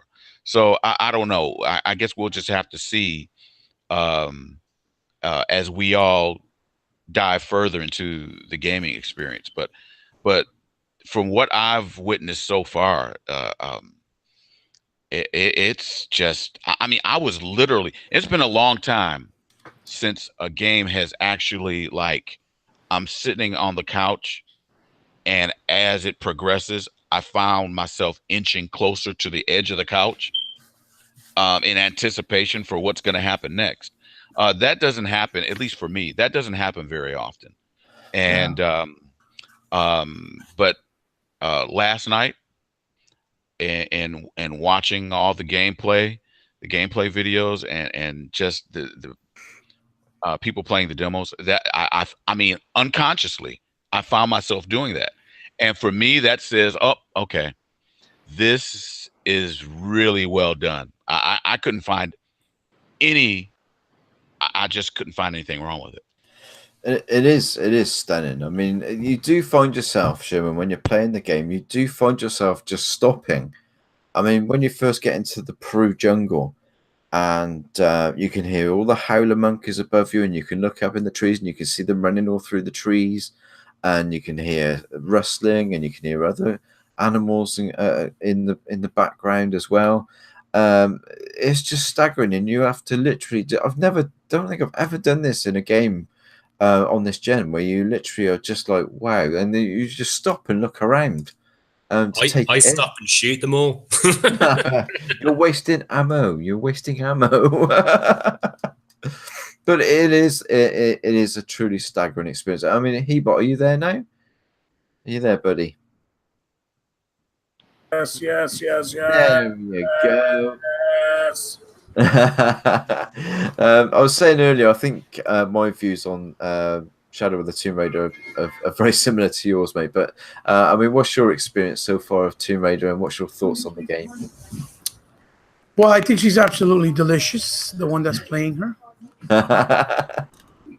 That's true. If anyone wants to find that offensive, I'm sorry. I'm a man, and I will express myself the old-fashioned way.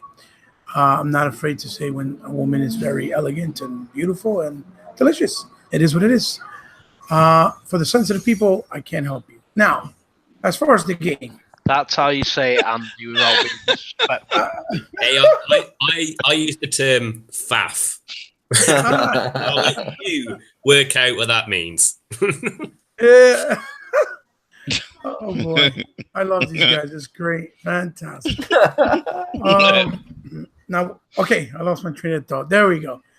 Now, Tomb Raider. Okay, the reason for Tomb Raider to feel and have the look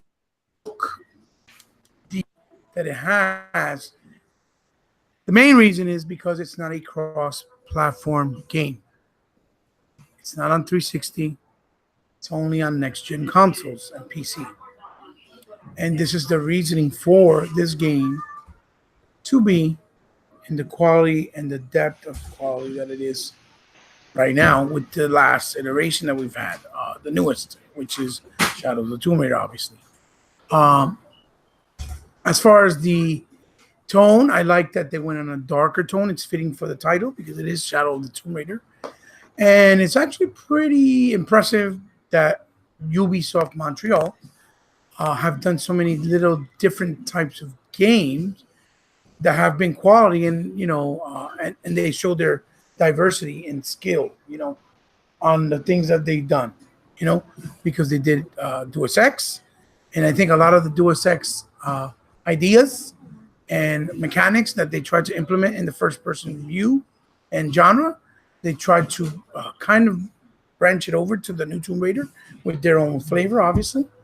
They also did Thief, as we all know, which had a lot of stealth elements, and it was done pretty good, even though the game wasn't well received, because it is kind of niche, because it could get pretty boring if you don't like the stealth element only, because it's very heavy on it.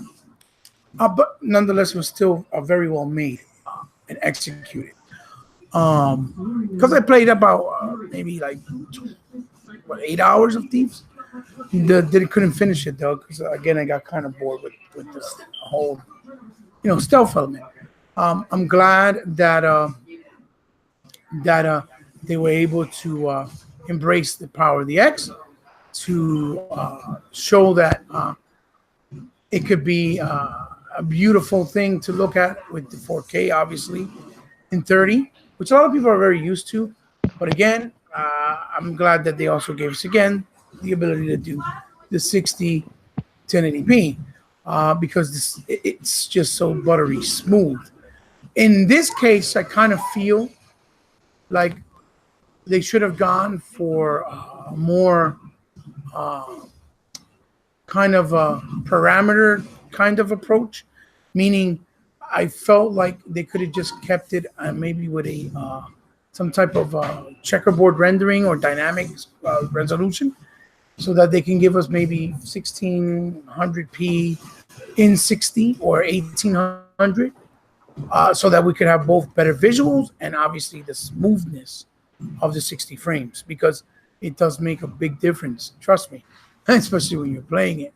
All those who know and witness it that have the X know what I'm talking about. It just does. It looks and plays phenomenal. Not to say that the 30 frame doesn't either, because it's so well polished that it does play well as well in the 30 frames. I just rather have it in 60 because that's how I got used to playing most of my games, especially from the arcade. You know, most everything was 60 back then. I think the story is going to be very good. I haven't gotten in depth with it. The farthest I got was when they did some dark stuff with this little kid that I was like, oh, I didn't expect that. Which caught me kind of off guard, but at the same time made me think, you know, that it's risky and kind of like, you know, delicate territory, because then people probably complain about that, it being too dark, and that's not cool, that's not acceptable, because unless it's a Sony game, remember, as we all know, it's not accepted in gaming in this generation especially. So yeah, I think Shadow of the Tomb Raider is a really technical feat. I even feel that it's kind of like the preempt vision of what we're going to start to get for next generation, because it just screams high quality next gen. Like it looks, it has to be probably the best looking game, aesthetically, detailed wise, even character models. I mean, granted, you can argue that some character models may look better on some of the other games on PlayStation, on Xbox, you know, that have heavy mocapping. But this game is just, everything looks good. Everything, the gameplay, the environments, the cutscenes, the in-game rendered scenes, the full motion rendered scenes. It's just, everything looks good. So, I mean, if this is like, I feel it's a stages of what to expect with the quality of what's coming. We're going to get full blown with next gen. And that's even, it just makes you more excited, obviously.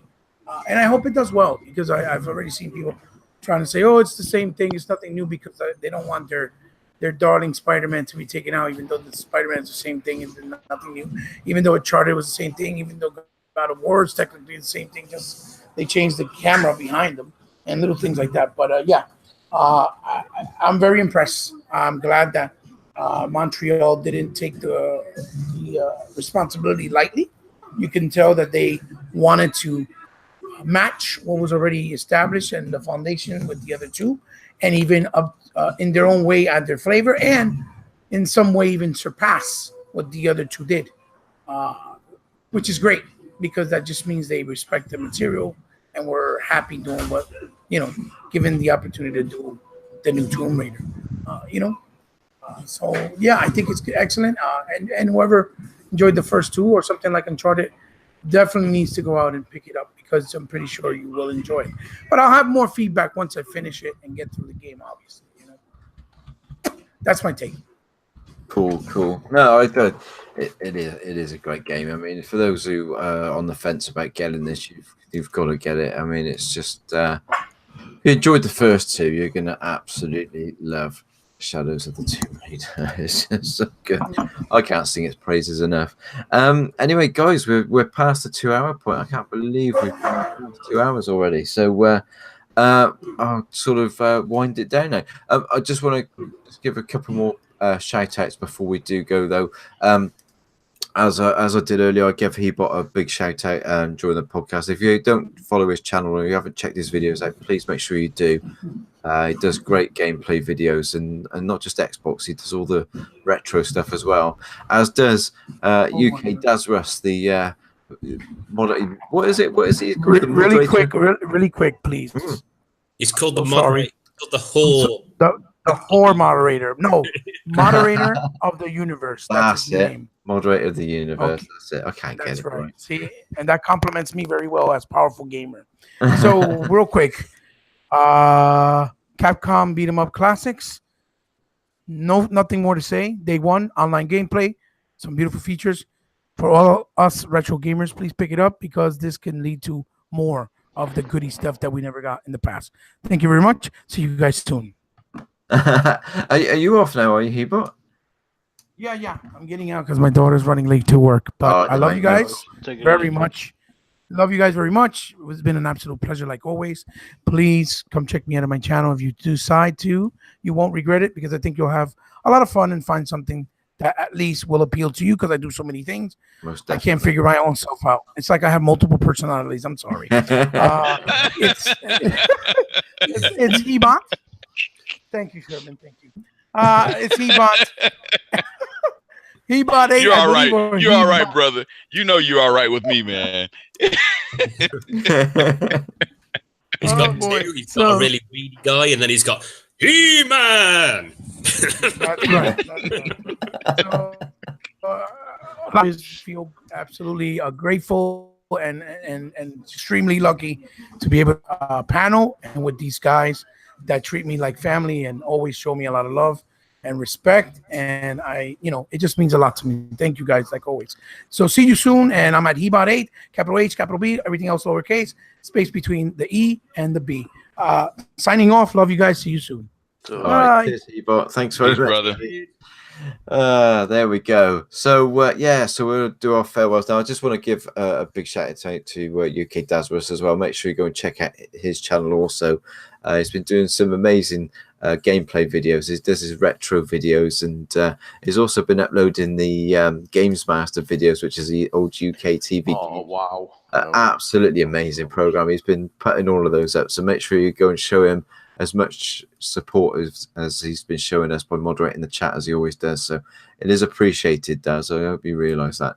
We'll give our goodbyes then. So Sherman, do you want to say goodbye to everybody and just let everybody know where they can find you and what's what?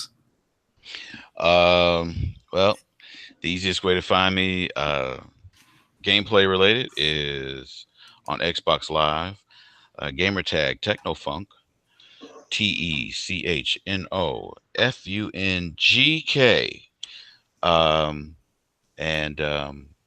Of course, I can be also found on Project Xbox, also found at the DX Mansion, can also be found at Roscoe's Video Arcade. And once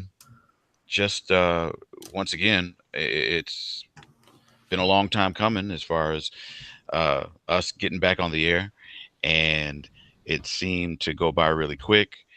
And at least on my part, that's probably because I was almost an hour late. Doggone Hangouts. Hangout and I, we're going to have a really serious powwow. You're going to have to hang out. That's what it is. I guess. I guess. I just don't understand it. It just always seems to be a struggle. But eventually we got it together. So I'm really looking forward to our next show, and really appreciate everybody who's tuned in and who's been keeping up with our various locales this summer. And just for the record, for those of you who kind of missed out on some of the hidden meanings as far as the semi sexual subject matter that was briefly discussed, well, tune in to our next MicroPod After Dark, coming soon. That's all I gotta say. He's a nightmare, but he's cool. Over to you, Del. give everybody your farewells and where to find you. Yeah, it's been another good night. Like, been a long time since we all got back together, so that's a good thing. Shout out to DX Mansion and also Project Xbox. And everybody into the chat. It's really great that we get so many people like coming in, like, and chilling out with us and listening to us witter on.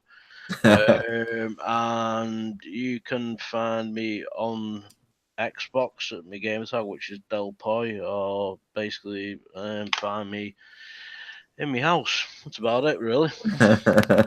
Take care, everybody. Cheers, Del. Cheers. And finally, your good self, Andy Mack. Give yourself a shout out, buddy, and say goodbye. Goodbye. What I like about Andy, he's short and sweet. Hey, I'm taller than you, mate. Most people are fucking taller than me. And I love it. I love being taller than you. I've got high heels for next week. Oh, fuck off. For God's sake, it's going weird again. Well, technically, it is after dark because it's got a lot darker in the UK now. And you can find me at home. I will not be at the pub this time, Daz. I'll be back at the gym, getting all souped up for next week. You can find me on Xbox Live, BeardyMac86, and on Twitter as Andy Mac, and Facebook and Instagram. At McBeardy. Yeah. That's it. I hope everyone has a great weekend. I will be I'll be perving on Lara Croft soon, and I hope you all do the same. Till next time, people. Bye-bye. Excellent. And that's it. That's the latest MicroPod done. And hopefully, as I say, soon we'll be back to our old channel as well. Just it gets very confusing. I mean, we've travelled more this last few months than the Queen, I think, this channel and this podcast. So no, it was great. Thanks to everybody that's watched the channel, whether it's watch the podcast, whether it be live now or whether it be on a replay. I do appreciate it. We all appreciate it. It's what makes doing this so great. And we will see you in a fortnight's time. And just a reminder, myself, Andy Mack, and the Welsh Gamer, and Roscoe from Legends of Podcast, and we'll be at EGX 2018 next weekend, Saturday and Sunday. You will see us. There is no way that you will miss us. And if you see us, by all means, come over and say hello. It'd be great to see anybody that follows the channels. And if you give me £2, I'll give you a sip of me rum. He's a peddler. He's a peddler. Stay clear from him. Gotta get that beer tab.